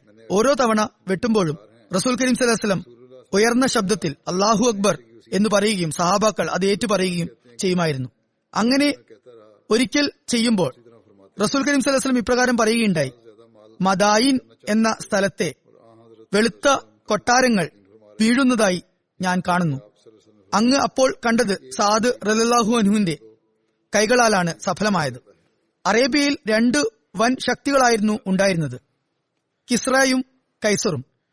ഇറാഖിന്റെ ഒരു വലിയ ഭാഗം കിസ്റയുടെ അധീനതയിലായിരുന്നു. മദിയനിൽ അവരുടെ രാജകീയ സൗധങ്ങളുണ്ടായിരുന്നു. മദായിൻ, കാദ്സിയ, നഹാവന്ത്, ജലോല തുടങ്ങി പ്രശസ്തമായ യുദ്ധങ്ങൾ ഹദ്രത്ത് സഅദ് ബിൻ അബി വക്കാസ് റളിയല്ലാഹു അൻഹുവിന്റെ നേതൃത്വത്തിലാണ് നടന്നത്. മദായിനെ കുറിച്ച് പറയുകയാണെങ്കിൽ, ഇറാഖിൽ ബഗ്ദാദിൽ നിന്നും കുറച്ച് ദൂരെ തെക്കോട്ട് പോവുകയാണെങ്കിൽ ടൈഗ്രിസ് നദിയുടെ തീരത്താണ് ഈ സ്ഥലമുള്ളത്. അവിടെ ഒന്നിനു ശേഷം മറ്റൊന്ന് എന്ന നിലയിൽ ഒരുപാട് പട്ടണങ്ങൾ ഉണ്ടാകുകയുണ്ടായി. അതുകൊണ്ടാണ് അറബികൾ മദായിൻ അഥവാ പട്ടണങ്ങളുടെ ബഹുവചന പദം ആ സ്ഥലത്തിന് നൽകിയത്. കാദ്സിയ ഇറാഖിലുള്ള ഒരു പട്ടണമാണ്. അവിടെ മുസ്ലിങ്ങളും പാർസികളും തമ്മിൽ ഒരു സുപ്രധാനമായ യുദ്ധം നടക്കുകയുണ്ടായി. അതിനെയാണ് കാദ്സിയ യുദ്ധം എന്ന് പറയുന്നത്. ഇപ്പോഴുള്ള കാദ്സിയ പട്ടണം കൂഫയിൽ നിന്നും 15 മൈലുകൾ അകലത്താണ് സ്ഥിതി ചെയ്യുന്നത്. നഹാവന്ത് ഇപ്പോഴുള്ള ഇറാനിലുള്ള ഒരു പട്ടണമാണ്. ഇറാനിലുള്ള ഹംദാൻ പ്രവിശ്യയിലാണത്. അതിന്റെ ക്യാപിറ്റൽ ഹംദാനിൽ നിന്നും 70 കിലോമീറ്റർ തെക്കോട്ട് ആണ് സ്ഥിതി ചെയ്യുന്നത്. ജലൗല ഇന്നുള്ള ഇറാഖിലുള്ള ഒരു പട്ടണമാണ്. അത് ദജ്ലത്തുൽ ഐമൻ നദിയുടെ തീരത്താണ് സ്ഥിതി ചെയ്യുന്നത്. അവിടെ മുസ്ലിങ്ങളും പാർസികളും തമ്മിൽ യുദ്ധം നടക്കുകയുണ്ടായി. അതിന്റെ പേര് ജലൗല എന്ന് വെച്ചത് ഈ പട്ടണം ഇറാനികളുടെ ശവങ്ങളുടെ കൂമ്പാരമായിരുന്നു എന്നതുകൊണ്ടാണ്. ഇറാഖിൽ ഹദ്രത്ത് അബൂബക്കർ സിദ്ദീഖ് റളിയല്ലാഹു അൻഹുവിന്റെ കാലഘട്ടത്തിൽ ഹദ്രത്ത് മുസ്ലിം ബിൻ ഹാരിസ അവിടെ യുദ്ധം ചെയ്യാൻ അനുവാദം ചോദിക്കുകയും അതുപോലെ ഇറാനികളുടെ നിരന്തരമായ ശല്യം തീർക്കാനായി ബോർഡറിൽ പോയി യുദ്ധം ചെയ്യാൻ അനുവാദം ചോദിക്കുകയും ചെയ്തു. ഹദ്രത്ത് അബൂബക്കർ സിദ്ദീഖ് റളിയല്ലാഹു അൻഹു അതിനുള്ള അനുവാദം നൽകുകയുണ്ടായി. ഹദ്രത്ത് ഖാലിദ് ബിൻ വലീദ് ഒരു വലിയ സൈന്യവുമായി അദ്ദേഹത്തെ സഹായിക്കാനായി പുറപ്പെട്ടു. ഷാമിൽ നിന്നും ഹദ്രത്ത് അബൂ ഉബൈദ ഖലീഫയുടെ പക്കൽ നിന്നും ഒരു സൈന്യത്തെ ആവശ്യപ്പെടുകയുണ്ടായി. അപ്പോൾ ഹദ്രത്ത് അബൂബക്കർ റളിയല്ലാഹു അൻഹു ഹദ്രത്ത് ഖാലിദ് റളിയല്ലാഹു അൻഹുവിനെ അദ്ദേഹത്തിനെ സഹായിക്കാനായി അയക്കുകയുണ്ടായി. ഹദ്രത്ത് ഖാലിദ് ബിൻ വലീദ് റളിയല്ലാഹു അൻഹു ഇറാഖിൽ ഹദ്രത്ത് മുസ്ലിമിനെ തന്റെ പ്രതിനിധിയായി നിശ്ചയിക്കുകയും തുടർന്ന് ഇറാഖിലേക്ക് പുറപ്പെടുകയും ചെയ്തു. ഖാലിദ് റളിയല്ലാഹു അൻഹു ഇറാഖിലേക്ക് പുറപ്പെട്ട ശേഷം ഈ ദൗത്യം വളരെ ദുർബലപ്പെടുകയുണ്ടായി. ഹദ്രത്ത് ഉമർ റളിയല്ലാഹു അൻഹു ഖലീഫയായപ്പോൾ ഇറാഖ് ദൗത്യം അദ്ദേഹം പുനരാരംഭിക്കുകയുണ്ടായി. ഹദ്രത്ത് മുസ്ലിം ദൗയ്യ തുടങ്ങിയ യുദ്ധങ്ങളിൽ ശത്രുക്കളെ നിരന്തരം പരാജയപ്പെടുത്തുകയും ഇറാഖിലുള്ള ഒരു വലിയ ഭൂപ്രദേശം കീഴടക്കുകയും ചെയ്യുകയുണ്ടായി. ആ സമയത്ത് ഇറാഖിന്റെ പ്രദേശം കിസ്രയുടെ അധീനതയിലായിരുന്നു. ഇറാനികൾ മുസ്ലിങ്ങളുടെ സൈനിക ശക്തിയെക്കുറിച്ചും അതുപോലെ അവരുടെ നിരന്തര വിജയത്തെക്കുറിച്ചും മനസ്സിലാക്കിയപ്പോൾ തങ്ങളുടെ രാജ്ഞിയായിരുന്ന കോറാനെ ദുഖ്തിനെ ആ സ്ഥാനത്ത് നിന്നും മാറ്റിക്കൊണ്ട് കിസ്രയുടെ യഥാർത്ഥ അനന്തരാവകാശിയായ യസ്ദ്ഗർദിനെ ആ സ്ഥാനത്ത് അവരോധിക്കുകയുണ്ടായി. സിംഹാസനാസ്ഥനായതിനു ശേഷം അയാൾ ഇറാനിന്റെ സാമ്രാജ്യത്തിലുള്ള എല്ലാ ശക്തികളെയും ഒരുമിച്ച് കൂട്ടി. എല്ലാ രാജ്യങ്ങളിലും മുസ്ലിങ്ങൾക്ക് എതിരെയുള്ള വികാരം അയാൾ സൃഷ്ടിച്ചെടുത്തു. ആ അവസരത്തിൽ ഹസ്രത്ത് മുസ്ലിം നിർബന്ധിതനായിക്കൊണ്ട് അറേബ്യയുടെ അതിർത്തിയിൽ നിന്നും വിട്ടുമാറുകയുണ്ടായി. ഹസ്രത്ത് ഉമർ ഈ സംഭവത്തെക്കുറിച്ച് അറിഞ്ഞപ്പോൾ അറേബ്യയിൽ ഒട്ടാകെ അദ്ദേഹം പ്രഭാഷകരെയും പ്രബോധകരെയും അയക്കുകയും കിസ്രക്കെതിരെ മുസ്ലിങ്ങളെ ഒരുമിച്ച് കൂട്ടുകയും ചെയ്തു. അതിന്റെ ഫലമായി അറേബ്യ മൊത്തം കിസ്രക്കെതിരെ തിരിയുകയും ഒരുപാട് ആത്മാർപ്പണം നടത്തുന്ന മുസ്ലിങ്ങൾ ദാറുൽ ഖിലാഫത്തിലേക്ക്, അതായത് ഖലീഫയുടെ അടുത്തേക്ക് വരികയും ചെയ്യുകയുണ്ടായി. ഈ ദൗത്യത്തിന്റെ തലവനായി ആരെ നിശ്ചയിക്കണമെന്ന് ഉമർ റളിയല്ലാഹു അൻഹു കൂടിയാലോചന നടത്തി. അപ്പോൾ പൊതുജനങ്ങളുടെ അഭിപ്രായ പ്രകാരം ഉമർ റളിയല്ലാഹു അൻഹു സ്വയം തന്നെ ആ ദൗത്യത്തിന്റെ നേതൃത്വം ഏറ്റെടുക്കാൻ തയ്യാറാകുകയുണ്ടായി. എന്നാൽ അലി റളിയല്ലാഹു അൻഹുവും മറ്റ് മുതിർന്ന സഹാബാക്കളും ഇതിനെ എതിർത്തു. അതിനുവേണ്ടി സയ്യിദ് ബിൻ സെയ്ദിന്റെ പേരും അവർ മുന്നോട്ട് വെച്ചു. ആ സമയത്ത് ഹസ്രത്ത് അബ്ദുറഹ്മാൻ ബിൻ ഔഫ് റളിയല്ലാഹു അൻഹു പറയുകയുണ്ടായി, അല്ലയോ അമീറുൽ മുഅ്മിനീൻ, ഈ ദൗത്യത്തിന് പറ്റിയ ഒരാളെ കുറിച്ച് എനിക്കറിയാം. ഉമർ റളിയല്ലാഹു അൻഹു ചോദിച്ചു, അതാരാണ്? അപ്പോൾ അബ്ദുറഹ്മാൻ ബിൻ ഔഫ് റളിയല്ലാഹു അൻഹു പറഞ്ഞു, അത് സഅദ് ബിൻ അബി വക്കാസ് റളിയല്ലാഹു അൻഹു ആണ്. അതിനുശേഷം എല്ലാവരും ഇക്കാര്യത്തിൽ യോജിച്ചു. അങ്ങനെ ഉമർ റളിയല്ലാഹു അൻഹു സഅദിനെ കുറിച്ച് ഇപ്രകാരം പറയുകയുണ്ടായി, ഇന്നഹു റജുലുൻ ശുജാഉൻ റാഉൻ, അതായത് ഇദ്ദേഹം വളരെയധികം ധൈര്യശാലിയായ അതുപോലെ മികച്ച അമ്പെയ്ത്തുകാരനായ വ്യക്തിയാണ്. ഹസ്രത്ത് മുസ്ലിം കൂഫക്കും വാസിത്തിനും ഇടയിലുള്ള സീക്കാർ എന്ന സ്ഥലത്ത് 8000 എന്തിനും പോന്ന ധൈര്യശാലികളായ പടയാളികളെ സഅദ് റളിയല്ലാഹു അൻഹുവിന് വേണ്ടി തയ്യാറാക്കുകയായിരുന്നു. ആ സമയത്ത് ദൈവഹിതപ്രകാരം അദ്ദേഹം വഫാത്താകുകയുണ്ടായി. അദ്ദേഹം തന്റെ സഹോദരനായ ഹസ്രത്ത് മുഅ്നിനെ സൈനിക തലവനായി നിശ്ചയിച്ചു. ഹസ്രത്ത് മുഅ്നി സഅദ് റളിയല്ലാഹു അൻഹുമായി കൂടിക്കാഴ്ച നടത്തുകയും മുസ്ലിമിന്റെ സന്ദേശം അദ്ദേഹത്തിന് എത്തിക്കുകയും ചെയ്തു. സഅദ് റളിയല്ലാഹു അൻഹു സൈന്യത്തെ പരിശോധിക്കുകയും അങ്ങനെ ഏതാണ്ട് 30,000 പേരടങ്ങുന്ന ആ സൈന്യത്തെ സജ്ജമാക്കുകയും ചെയ്തു. സൈന്യ ക്രമീകരണം നടത്തുകയും സൈന്യത്തിന്റെ ഇടംഭാഗത്തിനും വലംഭാഗത്തിനും ഓരോരോ തലവനെ നിശ്ചയിക്കുകയും ചെയ്യുകയുണ്ടായി. ആ സൈന്യം മുന്നോട്ടു പോവുകയും കാദ്സിയയെ ഉപരോധിക്കുകയും ചെയ്തു. കാദ്സിയ യുദ്ധം 16 ഹിജ്രിയുടെ അവസാനത്തിലാണ് നടന്നത്. അപ്പോൾ കാഫിറുകളുടെ അംഗബലം 2,80,000 ആയിരുന്നു. അവരുടെ സൈന്യത്തിൽ 30 ആനകളുണ്ടായിരുന്നു. ഇറാൻ സൈന്യത്തിന്റെ നേതൃത്വം റുസ്തമിന്റെ കൈകളിലായിരുന്നു. സഅദ് റളിയല്ലാഹു അൻഹു കാഫിരീങ്ങളെ ഇസ്ലാമിലേക്ക് ക്ഷണിക്കുകയുണ്ടായി. അതിനുവേണ്ടി അദ്ദേഹം ഹസ്രത്ത് മുഗൈറ ബിൻ ഷാബയെ അയച്ചു. റുസ്തം അദ്ദേഹത്തോട് പറയുകയുണ്ടായി, നിങ്ങൾ ദരിദ്രരാണ്, അതുകൊണ്ട് നിങ്ങളുടെ ദാരിദ്ര്യം അകറ്റുന്നതിനു വേണ്ടി ആണ് നിങ്ങൾ ഈ യുദ്ധത്തിന് വേണ്ടി വന്നിട്ടുള്ളത്. അതുകൊണ്ട് നിങ്ങൾക്ക് വേണ്ടത്ര സ്വത്ത് ഞാൻ തരുന്നതാണ്. ഹസ്രത്ത് മുഗൈറ റളിയല്ലാഹു അൻഹു മറുപടി നൽകി, ഞങ്ങൾ ദൈവത്തിന്റെ ദൂതർക്ക് ലബ്ബൈക്ക് പറഞ്ഞ ആളുകളാണ്. അതുകൊണ്ട് തന്നെ ഞങ്ങൾ നിങ്ങളെയും ഏകനായ ദൈവത്തിലേക്കും അതുപോലെ ദൈവത്തിന്റെ പ്രവാചകനിലേക്കും ക്ഷണിക്കുകയാണ്. ഇത് നിങ്ങൾ അംഗീകരിക്കുകയാണെങ്കിൽ നിങ്ങൾക്ക് നന്ന്, അല്ലെങ്കിൽ പിന്നെ യുദ്ധം നടക്കുന്നതായിരിക്കും, വാളുകൾ തമ്മിലായിരിക്കും തീരുമാനമുണ്ടാകുക. ഈ മറുപടി കേട്ട് റുസ്തം ക്രുബ്ധനായി. അയാൾ യുദ്ധം ചെയ്യാൻ ആഗ്രഹിക്കുന്ന വ്യക്തിയായിരുന്നു. എന്നാൽ ഈ യുദ്ധത്തെ നിരസിക്കുന്നതിന് പകരം ആദ്യമായി മുസ്ലിങ്ങൾ അവരെ ഇസ്ലാമിലേക്ക് തബ്ലീഗ് ചെയ്യുകയും ഇസ്ലാമിന്റെ സന്ദേശം എത്തിക്കുകയും ചെയ്യുകയും തുടർന്ന് ഇനി നിങ്ങൾ ആഗ്രഹിക്കുകയാണെങ്കിൽ ഞങ്ങൾ യുദ്ധം ചെയ്യാനും തയ്യാറാണ് എന്നും പിന്നീട് വാളുകൾ തമ്മിലുള്ള തീരുമാനമായിരിക്കും ഉണ്ടാകുക എന്ന് പറയുകയും ചെയ്തപ്പോൾ അയാളുടെ മുഖം ചുവന്നു തുടുത്തു. അയാൾ പറഞ്ഞു, അയാൾ മുശ്രിക്കായിരുന്നു, സൂര്യ ചന്ദ്രന്മാരെ കൊണ്ട് സത്യം, പകലുദിക്കുന്നതിന് മുമ്പ് ഞങ്ങൾ യുദ്ധം തുടങ്ങുന്നതായിരിക്കും, എന്നിട്ട് നിങ്ങളെ എല്ലാവരെയും വാളിനിരയാക്കുന്നതായിരിക്കും. ഹദ്രത്ത് മുഗൈറ റളിയല്ലാഹു അൻഹു പറഞ്ഞു, ലാ ഹൗല വലാ ഖുവത ഇല്ലാ ബില്ലാ, എല്ലാ ശക്തികളുടെയും സ്രോതസ്സും കേന്ദ്രവും അള്ളാഹുവാണ്. ഇത് പറഞ്ഞുകൊണ്ട് അദ്ദേഹം കുതിരപ്പുറത്ത് കയറി പുറപ്പെട്ടു. സാദ് റളിയല്ലാഹുവിന് ഉമർ റളിയല്ലാഹുവിന്റെ സന്ദേശം ലഭിച്ചു. അതായത് ആദ്യം അവരെ സത്യത്തിലേക്ക് ക്ഷണിക്കണം. അതുപ്രകാരം സാദ് പ്രശസ്തനായ കവിയായ അതുപോലെ കുതിരസവാരിക്കാരനായ ഹദരത്ത് ഉമർ ബിൻ മാദി കർബിനെയും അതുപോലെ ഹദരത്ത് അഷ്അസ് ബിൻ കേസ് കന്ദിയെയും ഒരു സംഘത്തോടൊപ്പം അയക്കുകയുണ്ടായി.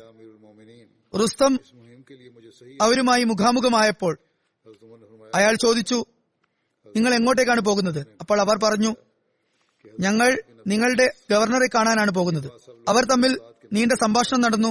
ആ സംഘത്തിലെ അംഗങ്ങൾ പറഞ്ഞു, നിങ്ങളുടെ പ്രദേശത്ത് ഞങ്ങൾക്ക് വിജയം ലഭിക്കുമെന്ന് ഞങ്ങളോട് ഞങ്ങളുടെ പ്രവാചകൻ പറഞ്ഞിട്ടുള്ളതാണ്. അത് കേട്ടപ്പോൾ റുസ്തം ഒരു കൊട്ടയിൽ മണ്ണ് വരുത്തിപ്പിക്കുകയും എന്നിട്ട് ഇതാ ഞങ്ങളുടെ മണ്ണ് നിങ്ങൾ തലയിൽ വെച്ചുകൊള്ളുക എന്ന് പറയുകയും ചെയ്തു.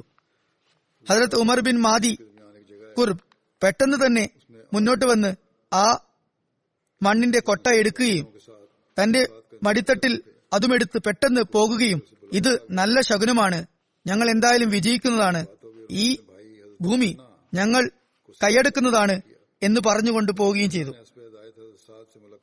എന്നിട്ട് അദ്ദേഹം ഇറാൻ രാജാവിന്റെ സദസ്സിലെത്തി. എന്നിട്ട് രാജാവിനെ ഇസ്ലാമിലേക്ക് ക്ഷണിച്ചു. രാജാവ് വളരെയധികം ദേഷ്യപ്പെടുകയും എന്റെ സദസ്സിൽ നിന്നും പോയിക്കൊള്ളുക എന്ന് പറയുകയും താങ്കൾ ദൂതുമായി വന്നിട്ടില്ലായിരുന്നെങ്കിൽ താങ്കളെ ഇവിടെ വെച്ച് വധിക്കുമായിരുന്നു എന്ന് പറയുകയും ചെയ്യുകയുണ്ടായി. എന്നിട്ട് രാജാവ് റുസ്തമിനോട് ഇവർക്ക് ഒരിക്കലും മറക്കാനാകാത്ത വിധമുള്ള പാഠം പഠിപ്പിക്കണം എന്ന് കൽപ്പിക്കുകയുണ്ടായി. വ്യാഴാഴ്ച ഉച്ചയ്ക്ക് ശേഷം യുദ്ധത്തിന്റെ കാഹളം മുഴങ്ങി. സാദ് റളിയല്ലാഹു അൻഹു 3 തവണ അല്ലാഹു അക്ബർ എന്ന മുദ്രാവാക്യം വിളിച്ചു. തുടർന്ന് യുദ്ധം തുടങ്ങുകയുണ്ടായി. സാദ് റളിയല്ലാഹു അൻഹു രോഗിയായിരുന്നു. യുദ്ധ മൈതാനത്തുണ്ടാക്കിയ ഒരു കൊട്ടാരത്തിന്റെ മുകൾ ഭാഗത്ത് ഇരുന്നു കൊണ്ട് അദ്ദേഹം തന്റെ സൈന്യത്തിനുള്ള നിർദ്ദേശങ്ങൾ നൽകുകയായിരുന്നു. ഈ സംഭവത്തെക്കുറിച്ച് ഹദ്രത്ത് മുസ്ലിമോദ് റളിയല്ലാഹു അൻഹു വിവരിക്കുന്നുണ്ട്. പറയുന്നു, ഹദ്രത്ത് ഉമർ റളിയല്ലാഹു അൻഹുവിന്റെ കാലത്ത് ഖുസ്രു പർവേസിന്റെ പൗത്രനായ യസ്ദ്ഗർദിന്റെ പട്ടാഭിഷേകത്തിനു ശേഷം ഇറാഖിൽ മുസ്ലിങ്ങൾക്കെതിരെയുള്ള യുദ്ധ തയ്യാറെടുപ്പുകൾ തുടങ്ങുകയായി. ഹദ്രത്ത് ഉമർ അവരെ നേരിടുന്നതിനു വേണ്ടി സാദ് ബിൻ അബി വക്കാസിന്റെ നേതൃത്വത്തിൽ ഒരു സൈന്യത്തെ അയച്ചു. സാദ് റളിയല്ലാഹു അൻഹു യുദ്ധത്തിനു വേണ്ടി കാദ്സിയയുടെ മൈതാനത്തെ തെരഞ്ഞെടുത്തു. ഉമർ റളിയല്ലാഹു അൻഹുവിന് അതിന്റെ ഒരു രേഖാചിത്രവും അയച്ചു. ഉമർ റളിയല്ലാഹു അൻഹു ആ സ്ഥലം ഇഷ്ടപ്പെടുകയും കൂടാതെ യുദ്ധത്തിന് മുന്നോടിയായി താങ്കളുടെ പ്രതിനിധിയായ ഒരു സംഘത്തെ ഇറാൻ രാജാവിന്റെ പക്കൽ അയച്ചുകൊണ്ട് അദ്ദേഹത്തെ ഇസ്ലാമിലേക്ക് ക്ഷണിക്കണമെന്ന് എഴുതി അറിയിക്കുകയും ചെയ്യുകയുണ്ടായി. ഈ കൽപ്പന ശിരസാവഹിച്ചുകൊണ്ട് ഒരു സംഘത്തെ അദ്ദേഹം യസ്ദ്ഗർദിന്റെ അടുത്തേക്ക് അയച്ചു. ഈ സംഘം ഇറാൻ രാജാവിന്റെ അടുത്ത് എത്തിയപ്പോൾ അദ്ദേഹം തന്റെ ദ്വിഭാഷിയോട് ഇവരെന്തിനാണ് വന്നത് എന്ന് ചോദിക്കാൻ പറഞ്ഞു. സംഘത്തലവനായ ഹസ്രത്ത് നോമാൻ ബിൻ മക്രൻ എഴുന്നേറ്റ് നിന്നുകൊണ്ട് പറഞ്ഞു, ഇസ്ലാമിനെ പ്രചരിപ്പിക്കണമെന്ന് ഞങ്ങളോട് ഞങ്ങളുടെ നബി സല്ലല്ലാഹു അലൈഹി വസല്ലം കൽപ്പിച്ചിട്ടുണ്ട്. അതുപോലെ ലോകത്തുള്ള എല്ലാവരെയും സത്യദീനിലേക്ക് ക്ഷണിക്കണമെന്നും അങ്ങ് ഞങ്ങൾക്ക് കൽപ്പന നൽകിയിട്ടുണ്ട്. ആ കൽപ്പന നിറവേറ്റിക്കൊണ്ട് ഞങ്ങൾ താങ്കളുടെ പക്കൽ വന്നിരിക്കുകയാണ്. താങ്കൾ ഇസ്ലാം മതം സ്വീകരിക്കണം. യസ്ദ്ഗർദ് ഇത് കേട്ടതും വളരെയധികം കുപിതനായിക്കൊണ്ട് പറഞ്ഞു, നിങ്ങൾ പ്രാകൃതരായ ശവന്തീനികളായ ഒരു സമൂഹമാണ്. ദാരിദ്ര്യവും വിശപ്പുമാണ് നിങ്ങൾക്ക് ഈ യുദ്ധത്തിനു വേണ്ടി വരാനുള്ള കാരണമായത് എങ്കിൽ നിങ്ങൾക്ക് തിന്നാനും കുടിക്കാനുമുള്ള എല്ലാ സാധനങ്ങളും ജീവിതകാലം മുഴുവൻ ഉപയോഗിക്കാനായി തൃപ്തിപ്പെടും വിധം ഞാൻ തരാൻ തയ്യാറാണ്. യഥാർത്ഥത്തിൽ യുദ്ധത്തെക്കുറിച്ച് തുടക്കം കുറിച്ചത് അവരായിരുന്നു. എന്നിട്ട് മുസ്ലിങ്ങൾക്ക് എതിരെയാണ് യുദ്ധത്തെക്കുറിച്ചുള്ള ആരോപണം അവർ ഉന്നയിക്കുന്നത്. എന്തായാലും അയാൾ പറയുകയുണ്ടായി, നിങ്ങൾക്ക് ഉടുക്കാൻ വസ്ത്രം വേണമെങ്കിൽ അതും ഞാൻ തരാം. ഈ സാധനങ്ങളൊക്കെ എടുത്തുകൊണ്ട് നിങ്ങൾ നിങ്ങളുടെ നാട്ടിലേക്ക് തിരിച്ചു പോവുക. അതായത് ഇവിടെ അതിർത്തി പ്രദേശത്ത് ഇരുന്നു കൊണ്ട് നിങ്ങൾ കാവൽ നിൽക്കാതെ ഇവിടെ നിന്നും പോകുക. എന്നിട്ട് എന്നെ ഈ അതിർത്തി പ്രദേശം കീഴടക്കാനായി അനുവദിക്കുക. നിങ്ങൾ എന്തിനാണ് യുദ്ധം ചെയ്തുകൊണ്ട് നിങ്ങളുടെ ജീവൻ നഷ്ടത്തിലാക്കുന്നത്?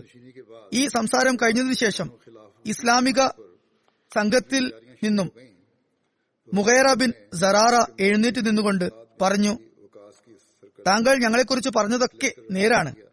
ശരിക്കും ഞങ്ങൾ പ്രാകൃതരായ ശവന്തീനികളായ ഒരു സമൂഹമായിരുന്നു. പാമ്പ്, തേള്, പുൽച്ചാടികൾ, പല്ലികൾ മുതലായവയൊക്കെ ഞങ്ങൾ തിന്നുമായിരുന്നു. എന്നാൽ അള്ളാഹുവിന്റെ അനുഗ്രഹം ഞങ്ങളിലുണ്ടായി. അവൻ ഞങ്ങൾക്ക് വേണ്ടി അവന്റെ റസൂലിനെ ഞങ്ങളുടെ നേർമാർഗത്തിന് വേണ്ടി അയച്ചു. ഞങ്ങൾ അദ്ദേഹത്തിൽ വിശ്വസിച്ചു. അതുകൊണ്ട് തന്നെ അദ്ദേഹത്തെ അനുസരിച്ചതിന് ഫലമായി ഞങ്ങളിൽ ഒരു വലിയ വിപ്ലവം സംജാതമാകുകയുണ്ടായി. ഞങ്ങളിൽ ഉണ്ടായിരുന്ന ആ തിന്മകളൊക്കെ തന്നെ ഇല്ലാതായി. അതുകൊണ്ട് ഒരു പ്രലോഭനങ്ങൾക്കും വഴങ്ങാൻ ഞങ്ങൾ തയ്യാറല്ല. യുദ്ധം തുടങ്ങിയിരിക്കുന്നു. ഇനി യുദ്ധമൈതാനത്തിൽ ആയിരിക്കും തീരുമാനമുണ്ടാകുക. ലൗകികമായ സമ്പത്തും ആസ്തിയും കാണിച്ചുകൊണ്ട് ഞങ്ങളെ പ്രലോഭിപ്പിച്ച് ഞങ്ങളുടെ ഉദ്ദേശത്തിൽ നിന്നും മാറ്റാൻ താങ്കൾക്ക് സാധിക്കുകയില്ല. ഇത് കേട്ടപ്പോൾ യസ്ദഗർദ് വളരെയധികം കുപിതനായിക്കൊണ്ട് തന്റെ ഒരു സേവകനോട് പറഞ്ഞു, പോയി ഒരു ചാക്ക് നിറയെ മണ്ണ് കൊണ്ടുവരിക. അങ്ങനെ ഒരു ചാക്ക് മണ്ണ് കൊണ്ടുവരപ്പെട്ടു. ഇസ്ലാമിക സംഘത്തലവനെ മുന്നോട്ടേക്ക് വിളിച്ചു. എന്നിട്ട് പറഞ്ഞു, ഞങ്ങളുടെ അഭിപ്രായം നിങ്ങൾ തള്ളിക്കളഞ്ഞിരിക്കുന്നു. ഇനി ഈ മണ്ണും ചാക്കും എടുത്ത് നിങ്ങൾ പോയിക്കൊള്ളുക. വേറെ ഒന്നും തന്നെ നിങ്ങൾക്ക് ലഭിക്കുകയില്ല. ആ സഹാബി പെട്ടെന്ന് തന്നെ മുന്നോട്ട് വന്ന് തല കുനിച്ച് ആ മണ്ണും ചാക്ക് തന്റെ പുറത്ത് വെച്ചുകൊണ്ട് പെട്ടെന്ന് പുറത്തേക്ക് വരികയും അവിടെ നിന്ന് പുറത്തു വന്നതും തന്റെ സുഹൃത്തുക്കളോട് ഒച്ചത്തിൽ ഇപ്രകാരം പറയുകയും ചെയ്തു, ഇന്ന് ഇറാനിന്റെ രാജാവ് സ്വന്തം കൈകളാൽ സ്വന്തം രാജ്യത്തിന്റെ മണ്ണ് ഞങ്ങൾക്ക് അടിയറവ് വെച്ചിരിക്കുന്നു. അതും പറഞ്ഞ് പെട്ടെന്ന് തന്നെ കുതിരപ്പുറത്ത് കയറി അവർ അവിടം വിട്ടു. ഇവരുടെ മുദ്രാവാക്യം കേട്ടപ്പോൾ രാജാവ് വിറക്കുകയും എന്നിട്ട് അവിടെ കൂടിയിരിക്കുന്നവരോട് ഇപ്രകാരം പറയുകയും ചെയ്തു, വേഗം പോയി ആ മണ്ണിന്റെ ചാക്ക് തിരിച്ചു വാങ്ങിക്കൊള്ളുക. ഇത് ഒരു വലിയ അപശകുനമായിരിക്കുന്നു. ഞാൻ എന്റെ കൈകൾ കൊണ്ട് തന്നെ എന്റെ രാജ്യത്തിലെ മണ്ണ് അവർക്ക് നൽകിയിരിക്കുന്നു. എന്നാൽ അപ്പോഴേക്കും അവരെല്ലാവരും കുതിരപ്പുറത്ത് കയറി വളരെ ദൂരം താണ്ടിയിരുന്നു. അവസാനം പറഞ്ഞതുപോലെ തന്നെ ഏതാനും വർഷങ്ങൾക്കകം ഇറാൻ മുഴുവൻ മുസ്ലിങ്ങൾ കീഴടക്കുകയുണ്ടായി. ഈ മഹത്തായ വിപ്ലവം മുസ്ലിങ്ങളിൽ എങ്ങനെയാണ് സംജാതമായത്? അവർ ഖുറാനിക അധ്യാപനങ്ങൾ അനുസരിച്ച് തങ്ങളുടെ സ്വഭാവവും തങ്ങളുടെ ശീലങ്ങളും ഒക്കെ മാറ്റിയതിനാലായിരുന്നു അത് സംഭവിച്ചത്. അവരുടെ നീചമായ ജീവിതത്തിൽ ഒരു മരണം സംഭവിക്കുകയും അവർ ഉന്നതമായ ധാർമ്മിക ഗുണങ്ങളും സ്വഭാവ സവിശേഷതകളും സ്വീകരിക്കുകയും ചെയ്തതിനാലായിരുന്നു അത്. അതിന്റെ ഫലമായി അവർ ലോകത്ത് ഇസ്ലാമിനെ പ്രചരിപ്പിക്കുന്നവരും ഇസ്ലാമിക അധ്യാപനങ്ങൾ പിൻപറ്റിക്കൊണ്ട് യഥാർത്ഥ മുസ്ലിങ്ങൾ ആയിത്തീരുന്നവരും ഒരു ഭരണകൂടത്തെയും ഭയക്കാത്തവരും ആയിത്തീരുകയുണ്ടായി. എന്തായാലും ഇനിയും കുറച്ചു കാര്യം കൂടി ബാക്കിയുണ്ട്. ഇൻഷാ അല്ലാഹ് പിന്നീട് വിവരിക്കുന്നതായിരിക്കും. ഇന്ന് ഞാൻ കുറച്ച് ജനാസ ഗായിബ് നമസ്കരിപ്പിക്കുന്നതായിരിക്കും. അതിൽ ആദ്യത്തേത് Bushra Akram Sahiba, wife of Muhammad Akram Bajwa Sahib, Nazir Taleemul Quran Waqf RC, പാകിസ്ഥാന്റേതാണ്. 2020 മാർച്ച് 25 66-ാമത്തെ വയസ്സിൽ അവർ വഫാത്താകുകയുണ്ടായി. ഇന്നാ ലില്ലാഹി വ ഇന്നാ ഇലൈഹി റാജിഊൻ. പ്രത്യേക സാഹചര്യങ്ങളാൽ അവയുടെ ജനാസ നമസ്കരിപ്പിക്കാൻ സാധിച്ചിട്ടുണ്ടായിരുന്നില്ല. മർഹൂമ അള്ളാഹുവിന്റെ അനുഗ്രഹത്താൽ മൂസിയ ആയിരുന്നു. അവരുടെ മക്കളായി 2 ആൺകുട്ടികളും 1 പെൺകുട്ടിയുമാണുള്ളത്. ബുഷ്ര അക്രം സാഹിബ തന്റെ ഭർത്താവായ മുഹമ്മദ് അക്രം ബാജ്വ സാഹിബിനോടൊപ്പം 15 വർഷം ലൈബീരിയയിലും താമസിക്കുകയുണ്ടായി. ആ സമയത്ത് അവർ അവിടെ സദർ ലജ്ന ഇമായില്ല ലൈബീരിയയായി സേവനമനുഷ്ഠിക്കുകയുണ്ടായി. ലൈബീരിയയിൽ ആഭ്യന്തര യുദ്ധം ഉണ്ടായ സമയത്ത് അവർ തന്റെ ഭർത്താവിനും മക്കൾക്കുമൊപ്പം 15 ദിവസം ആർമി ബാരക്സിൽ തടവിലായിരുന്നു. മുഹമ്മദ് അക്രം ബാജ്വ സാഹിബ് എഴുതുന്നു, മർഹൂമ ഒരു വാഖിഫെ ജിന്ദഗിയുടെ കൂടെ, അതായത് അക്രം സാഹിബിന്റെ കൂടെ 37 വർഷം വളരെയധികം ആത്മാർത്ഥതയോടും ക്ഷമയോടും വിശ്വസ്തയോടും കൂടി കഴിയുകയുണ്ടായി. പ്രത്യേകിച്ച് ഈ വിനീതൻ ലൈബീരിയയിലായപ്പോൾ അവിടെ മുബല്ലിഗും അമീറുമായി കഴിഞ്ഞപ്പോൾ 23 വർഷം അവിടെ തബ്ലീഗിനും തർബിയത്തിനും വേണ്ടി ഞാൻ ചെലവഴിച്ചപ്പോൾ എന്നെ അവർ സഹായിക്കുകയുണ്ടായി. അതിഥികളെ സൽക്കരിക്കുകയും അതുപോലെ ജമാത്തിന്റെ മറ്റു കാര്യങ്ങളിൽ എന്നെ സഹായിക്കുകയും ചെയ്യുമായിരുന്നു. സദർ ലജ്ന ഇമായില്ല ലൈബീരിയ ആയി സേവനമനുഷ്ഠിക്കുകയുണ്ടായി. ലൈബീരിയയിൽ 15 വർഷം മർഹൂമ താമസിക്കുകയുണ്ടായി. ആ സമയത്ത് ഒരുപാട് തവണ അവർക്ക് മലേറിയയും ടൈഫോയിഡും വരികയുണ്ടായി. എന്നിട്ടും അവർ വളരെയധികം ക്ഷമയോടുകൂടി എന്നോടൊപ്പം തന്നെ താമസിക്കുകയുണ്ടായി. മർഹൂമ മക്കളെ നല്ല നിലയിൽ തർബിയത്ത് ചെയ്യുകയും ദീനി വിദ്യാഭ്യാസം നൽകുകയും ചെയ്തു. 2 മക്കളും മാഷാ അല്ലാഹ് ജമാഅത്തുമായി ആത്മാർത്ഥതയോടുകൂടി ഒട്ടിച്ചേർന്ന് നിൽക്കുന്നവരാണ്. ഒരു വാഖിഫെ ജിന്ദഗിയായ മൻസൂർ നാസിർ സാബ്, അദ്ദേഹം ഷോദ സ്കൂളിലെ പ്രിൻസിപ്പളാണ്. അദ്ദേഹം എഴുതുന്നു, 3 വർഷം തുടർച്ചയായി ഞാൻ ലൈബീരിയയിൽ ഒറ്റയ്ക്കായിരുന്നു. ആ സമയത്ത് ഞാൻ അവരുടെ വീട്ടിലായിരുന്നു അതിഥിയായി താമസിച്ചിട്ടുണ്ടായിരുന്നത്. സ്വന്തം മകനെ പോലെ അല്ലെങ്കിൽ ചെറിയ സഹോദരനെ പോലെ അവർ എന്നോട് പെരുമാറുകയുണ്ടായി.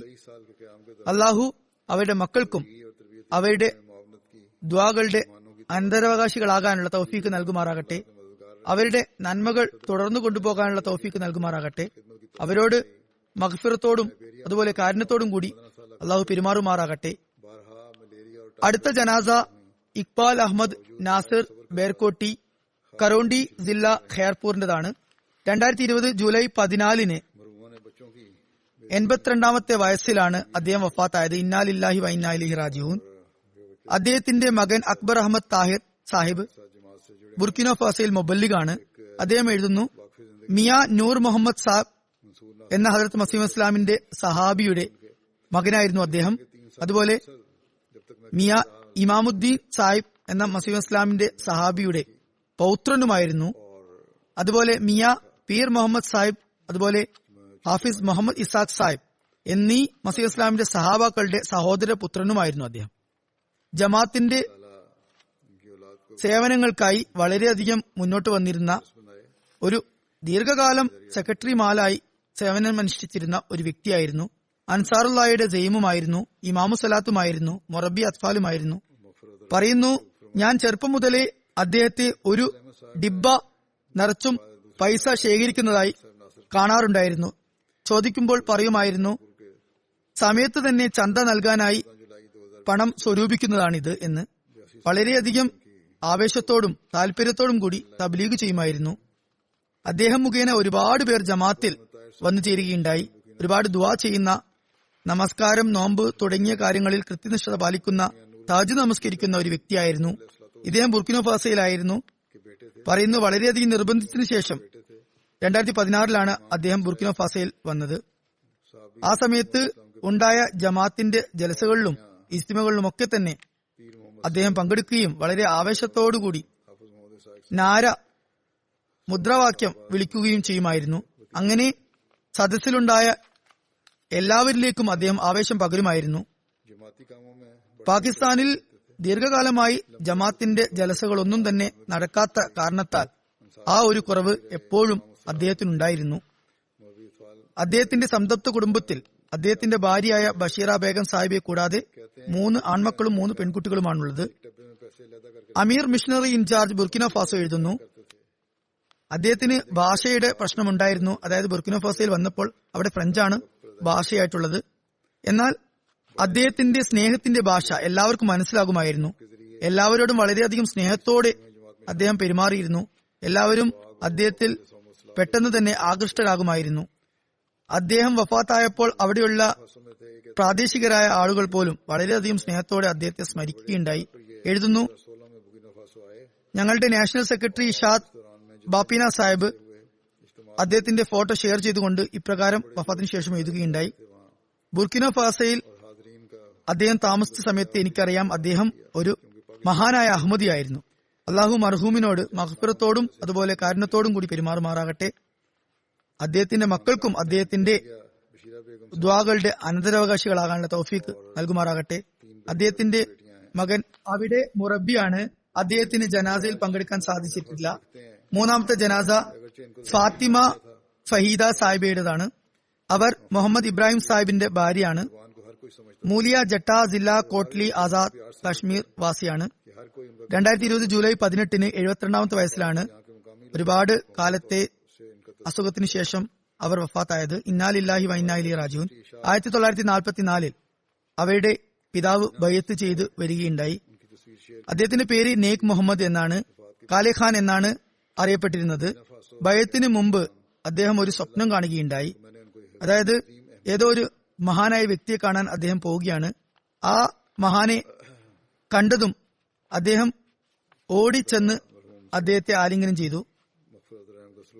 ആ മഹാൻ കാലെ ഖാൻ സാഹിബിനോട് പറഞ്ഞു, താങ്കൾ എപ്പോഴാണ് ഞങ്ങളുടെ അടുത്ത് വരുന്നത്? അപ്പോൾ കാലെ ഖാൻ സാഹിബ് പറഞ്ഞു, ഞാൻ ഇതാ വന്നു കഴിഞ്ഞല്ലോ. പിന്നീട് ഒരു വ്യക്തിയുടെ അടുത്ത് ഖലീഫത്തുൽ മസീഹ് സാനി റളിയല്ലാഹു അൻഹുവിന്റെ ഫോട്ടോ അദ്ദേഹം കണ്ടപ്പോൾ താൻ സ്വപ്നത്തിൽ കണ്ട ആ മഹാൻ ഇദ്ദേഹമാണ് എന്ന് അദ്ദേഹം മനസ്സിലാക്കുകയും കത്തെഴുതിക്കൊണ്ട് ബയ്യത്ത് ചെയ്യുകയും ചെയ്തു. അദ്ദേഹത്തിന്റെ ബയ്യത്തിന് ശേഷം അദ്ദേഹത്തിന്റെ ഭാര്യ എഴുതുന്നു, കൂടെ തന്നെ എന്റെയും ബയ്യത്ത് അദ്ദേഹം ചെയ്യിപ്പിക്കുകയുണ്ടായി.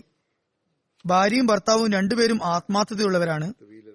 അത് അവരുടെ മക്കളിലും കാണാം. ഫഹമീദ ഫാത്തിമ സാഹിബ ഇപ്പോൾ വഫാത്തായ അവരുടെയും തർബിയത്ത് വളരെ നല്ല നിലയിൽ ആണ് മാതാപിതാക്കൾ നടത്തിയിട്ടുള്ളത്. 5 നേരം കൃത്യമായി നമസ്കരിക്കുകയും തഹജ്ജുദ് നമസ്കരിക്കുകയും ചെയ്യുന്ന സ്ത്രീയായിരുന്നു. അതുപോലെ കൃത്യമായി ഖുർആൻ പാരായണം ചെയ്യുന്ന സ്ത്രീയായിരുന്നു. അവരുടെ മക്കൾ പറയുന്നു, മിക്ക രാത്രികളിലും അവർ എഴുന്നേറ്റുകൊണ്ട് കരഞ്ഞ് ദുആ ചെയ്യുന്നതായി ഞങ്ങൾ കണ്ടിട്ടുണ്ട്. സ്ത്രീകൾക്ക് ജുമ നമസ്കരിക്കാൻ അനുവാദമുള്ള ആ സമയത്ത് 1 മണിക്കൂർ മുമ്പ് അവർ ജുമാക്ക് വേണ്ടി വരികയും നഫലുകളും ദുആകളും ചെയ്തുകൊണ്ടിരിക്കുകയും ചെയ്യുമായിരുന്നു. വളരെയധികം ധൈര്യവതിയായ അതുപോലെ ക്ഷമാശീലിയായ സ്ത്രീയായിരുന്നു. അവരുടെ ഭർത്താവ് 1965 1971 ഉണ്ടായ യുദ്ധത്തിൽ 2 തവണ അറസ്റ്റ് ചെയ്യപ്പെടുകയുണ്ടായി. ആദ്യ ഘട്ടത്തിൽ ഒരു നീണ്ട കാലം അവരുടെ ഭർത്താവിനെ കുറിച്ച് അദ്ദേഹം ജീവിച്ചിരിപ്പുണ്ടോ എന്ന് പോലും അറിയാത്ത അവസ്ഥയായിരുന്നു. അദ്ദേഹം ഷഹീദാക്കപ്പെട്ടു എന്ന് കരുതി ജനാസ ഗായിബ് പോലും നമസ്കരിക്കപ്പെട്ടു. എന്നിട്ടും അവർ വളരെയധികം ധൈര്യത്തോടുകൂടി നിലകൊള്ളുകയും തന്റെ ഭർത്താവ് ജീവിച്ചിരിപ്പുണ്ട്, എന്തായാലും തിരിച്ചു വരികയും ചെയ്യും എന്ന് വിശ്വസിക്കുകയും ചെയ്തു. അവസാനം അള്ളാഹുവിന്റെ അനുഗ്രഹത്താൽ അവരുടെ ഭർത്താവ് തിരിച്ചു വന്നു, ജയിൽ മോചിതനായി. മർഹൂമയുടെ സന്തപ്ത കുടുംബത്തിൽ ഭർത്താവായ മുഹമ്മദ് ഇബ്രാഹിം സാഹിബിനെ കൂടാതെ 4 ആൺകുട്ടികളും 2 പെൺകുട്ടികളുമാണുള്ളത്. 3 ആൺകുട്ടികളും വാക്ഫിദന്തികയാണ്. മുഹമ്മദ് ജാവേദ് സാബ് സിംബിയയിൽ മൊബല്ലിഗായി സേവനമനുഷ്ഠിക്കുന്നു. മാതാവ് മരണപ്പെട്ടിട്ടും പാകിസ്ഥാനിലേക്ക് വരാൻ അദ്ദേഹത്തിന് സാധിച്ചിട്ടില്ല. മർഹൂമയ്ക്ക് അള്ളാഹു കരുണ ചൊരിയുമാറാകട്ടെ, മഗ്ഫിറത്തോടുകൂടി പെരുമാറുമാറാകട്ടെ. അവരുടെ മക്കൾക്കും അവരുടെ നന്മകൾ തുടരാനുള്ള തൗഫീക്ക് നൽകുമാറാകട്ടെ. അടുത്ത ജനാസ മുഹമ്മദ് അൻവർ സാഹിബ് ഹൈദരാബാദിയുടേതാണ്. മെയ് 22 94 വയസ്സിൽ അദ്ദേഹം വഫാത്താകുകയുണ്ടായി. ഇന്നാലില്ലാഹി വ ഇന്നാ ഇലൈഹി റാജിഊൻ. അദ്ദേഹത്തിന്റെ കുടുംബത്തിൽ അദ്ദേഹത്തിന്റെ പിതാമഹനായ ഷെയ്ഖ് ദാവൂദ് അഹമ്മദ് സാഹിബ് വഴിയാണ് അഹമ്മദിയത്ത് ആദ്യമായി വന്നത്. അദ്ദേഹത്തിന്റെ പിതാവ് മക്കളുടെ ചെറുപ്രായത്തിൽ തന്നെ പഠനാർത്ഥം 2 മക്കളെയും, അതായത് മുഹമ്മദ് അഹമ്മദ് അൻവർ സാഹിബിനെയും മജീദ് അഹമ്മദ് സാഹിബിനെയും കാദിയാനിലേക്ക് അയക്കുകയുണ്ടായി. കാദിയാനിൽ മിനാരത്തുൽ മസീഹിൽ ബാങ്ക് കൊടുക്കാനുള്ള സൗഭാഗ്യവും അദ്ദേഹത്തിന് ലഭിക്കുകയുണ്ടായി. മുഹമ്മദ് അഹമ്മദ് സാഹിബ് തുടക്കം മുതൽക്ക് തന്നെ ഖലീഫത്തുൽ മസീഹ് സാനി റളിയല്ലാഹു അൻഹുവിന്റെ ഒപ്പം സമയം ചെലവഴിക്കുന്ന വ്യക്തിയായിരുന്നു. പാർട്ടീഷന് ശേഷവും സാനിയുടെ കൂടെ അദ്ദേഹം റബീയിലേക്ക് വരികയുണ്ടായി. തുടർന്ന് ഖലീഫത്തുൽ മസീഹ് സാലിസ് റഹിമഹുല്ലാഹുവിന്റെ കൂടെ ഡ്രൈവറായും അദ്ദേഹം സേവനമനുഷ്ഠിക്കുകയുണ്ടായി. खानदान में अहमदिया പിന്നീട് इनके दादा അദ്ദേഹം തന്റെ വിദ്യാഭ്യാസം പൂർത്തിയാക്കുകയും ഫിസിക്കൽ എഡ്യൂക്കേഷനിൽ ഡിപ്ലോമ എടുക്കുകയും തുടർന്ന് ഉറുദുവിലും ഇസ്ലാമിക് സ്റ്റഡീസിലും MA എടുക്കുകയും ചെയ്തു. ശേഷം താലിം ഇസ്ലാം കോളേജിൽ ഒരു നീണ്ടകാലം അദ്ദേഹം സേവനമനുഷ്ഠിച്ചു. को तालीम की गरज से कादियान भिजवा दिया. 73 മുതൽ 76 വരെ 3 വർഷം വഖഫ് ചെയ്തുകൊണ്ട് അദ്ദേഹം ഗാംബിയയിലേക്ക് പോയി. 78 മുതൽ 86 വരെ നൈജീരിയയിൽ വിമൻസ് കോളേജിൽ അദ്ദേഹം ഇസ്ലാമിക് സ്റ്റഡീസിന്റെ ടീച്ചറായിരുന്നു. 82-ൽ പാകിസ്ഥാനിൽ നിന്നും ജർമ്മനിയിലേക്ക് इसके बाद ഹിജ്റത്ത് ചെയ്തു പോവുകയുണ്ടായി. 2009-ൽ അവിടെ നിന്നും UK-യിലേക്ക് വന്നു. എന്നിട്ട് അവിടെ തന്നെ പിന്നീട് കാലം കഴിച്ചുകൂട്ടി. മർഹൂമിന് 4 ആൺകുട്ടികളും 2 പെൺകുട്ടികളുമാണുള്ളത്. എല്ലാവരും വിവാഹിതരാണ്. കസാബോർഡ് ജർമ്മനിയുടെ നായിബ് സദറായിരുന്നു. അതുപോലെ ജർമ്മനി ജമാഅത്തിന്റെ നായിബ് ഓഡിറ്ററുമായിരുന്നു ഒരു സമയത്ത്. അദ്ദേഹത്തിന്റെ മകൾ അമത്തുൽ മജീദ് സാഹിബ പറയുന്നു, എന്റെ പിതാവ് ദ്വാകളുടെ ഒരു ഖജനാവായിരുന്നു. അദ്ദേഹം തന്റെ ജീവിതത്തിൽ 76 तक 3 साल നമസ്കാരത്തെയും ഖുറാനെയും നോമ്പിനെയും അതുപോലെ ഖിലാഫത്തിനെ സേവിക്കുന്നതിനെയും ആയിരുന്നു എല്ലാമായി കണ്ടിരുന്നത്. ഞങ്ങൾ മക്കളോടും ഇക്കാര്യത്തെക്കുറിച്ച് എപ്പോഴും ഉപദേശിക്കുമായിരുന്നു. അള്ളാഹു മർഹൂമിനോട് റഹ്മത്തോടും മഗ്ഫിറത്തോടും കൂടി പെരുമാറുമാറാകട്ടെ. അവസാനത്തെ ജനാസ സലീം ഹസൻ അൽ ജാബി സാഹിബ് മർഹൂം ഓഫ് സീരിയയുടേതാണ്. ജൂൺ 30-ന് 92-ാമത്തെ വയസ്സിലാണ് അദ്ദേഹം വഫാത്തായത്. ഇന്നാലില്ലാഹി വ ഇന്നാ ഇലൈഹി റാജിഊൻ. അദ്ദേഹത്തിന്റെ മകൾ ലുബ്ന അൽ ജാബി സാഹിബ, അതുപോലെ തന്നെ പേരക്കുട്ടിയായ Hibatul Jabi Sahiba, wife of doctor Bilal Tahir Sahib, ഇവിടെ UK-യിലാണ് താമസിക്കുന്നത്.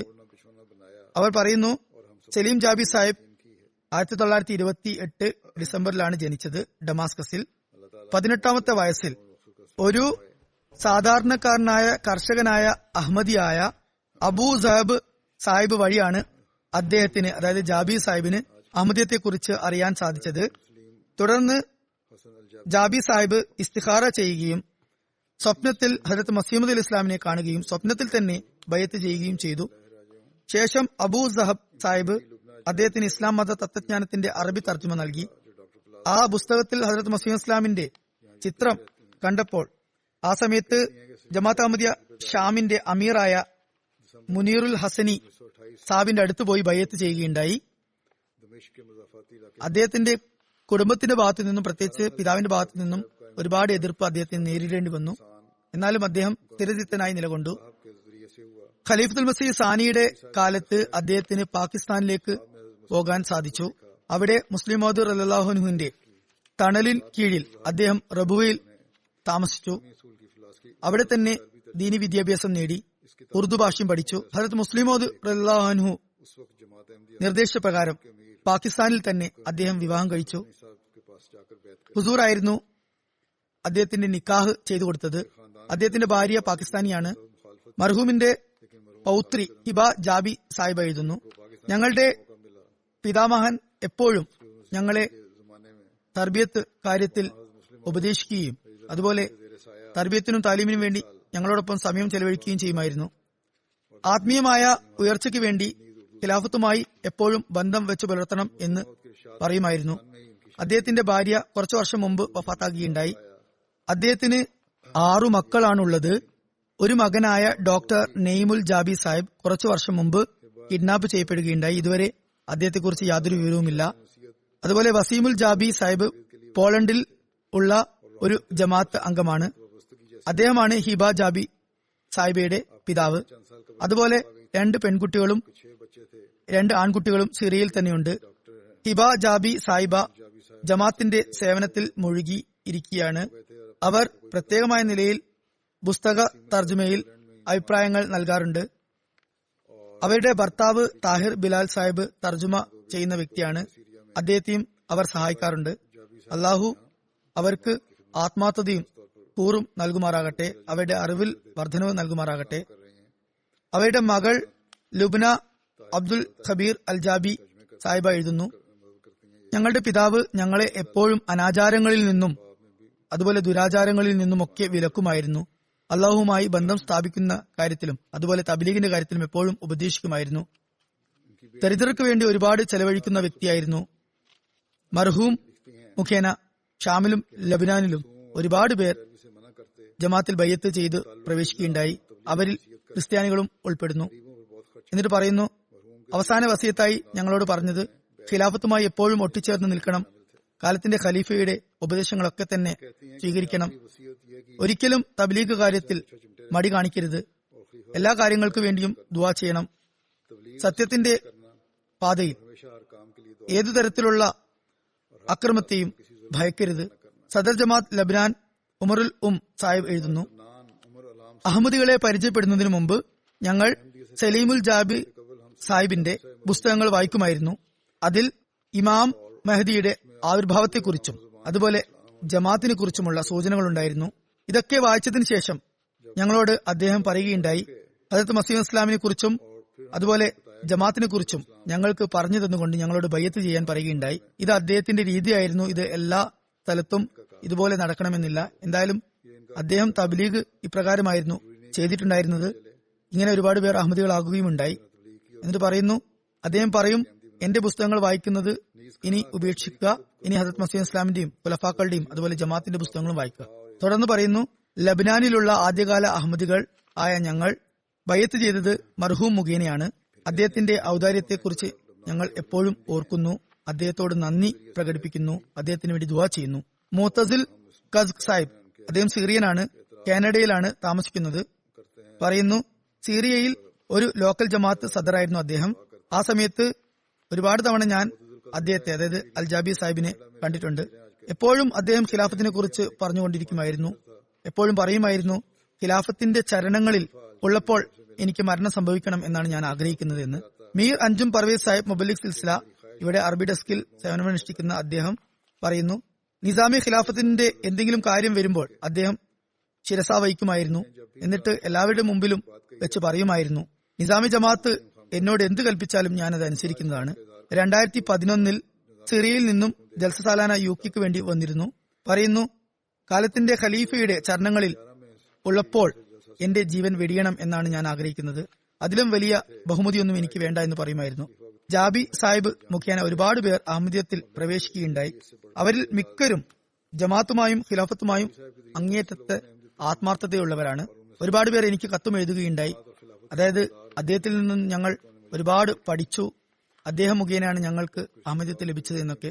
എന്നിട്ട് പറയുന്നു, ജാബി സാഹിബ് പറയുന്നു, ഹദരത്ത് മൗലാന ഗുലാം റസൂൽ രാജ്കി സാഹിബ് എന്നോട് സ്വയം പറയുകയുണ്ടായി, അറബികൾ ഹദരത്ത് മസീഹ് ഇസ്ലാമിന്റെ സഹാബാക്കൾ എത്തരത്തിലുള്ളവരായിരുന്നു എന്ന് അറിയാൻ വേണ്ടി താങ്കൾ എന്റെ ഗ്രന്ഥമായ ഹയാത്തെ ഖുദ്സി തർജ്ജമ ചെയ്യണം എന്ന്. എന്തായാലും അറബി അദ്ദേഹത്തിന്റെ മാതൃഭാഷയായിരുന്നു. അതുകൂടാതെ ഉറുദുവും അദ്ദേഹം പറയുമായിരുന്നു, ഫാർസിയും പറയുമായിരുന്നു, ഇംഗ്ലീഷിലും ഏതാണ്ട് പരിജ്ഞാനമുണ്ടായിരുന്നു. 2005 ഞാൻ കാദ്യാൻ ജലസക്ക് പോയപ്പോൾ അവിടെ വെച്ചും ഒരു കൂടിക്കാഴ്ച നടക്കുകയുണ്ടായി. വളരെ ചെറിയ കൂടിക്കാഴ്ചയായിരുന്നു. അപ്പോഴും വളരെ വിനയത്തോടുകൂടി അദ്ദേഹം എന്നോട് സംസാരിക്കുകയുണ്ടായി. എന്നിട്ട് പിന്നീട് യുകെയിലും ജലസക്ക് വന്നിട്ടുണ്ടായിരുന്നു. എന്നോട് പറയുകയുണ്ടായി, ഖിലാഫത്തിൽ എനിക്ക് പൂർണ്ണമായ വിശ്വാസമുണ്ട്, ഞാൻ ഖിലാഫത്തിനെ പൂർണ്ണമായി അനുസരിക്കുന്നു.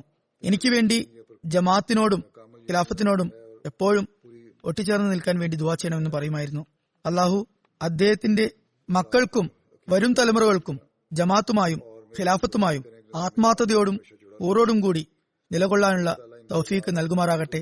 അദ്ദേഹത്തിന് മഗ്ഫിറത്തും റഹ്മത്തും നൽകുമാറാകട്ടെ. ഞാൻ പറഞ്ഞതുപോലെ ഇതിനുശേഷം ജുമാ നമസ്കാരത്തിന് ശേഷം ഞാൻ ഇവരുടെ ജനാസ ഗായിബും നമസ്കരിപ്പിക്കുന്നതായിരിക്കും.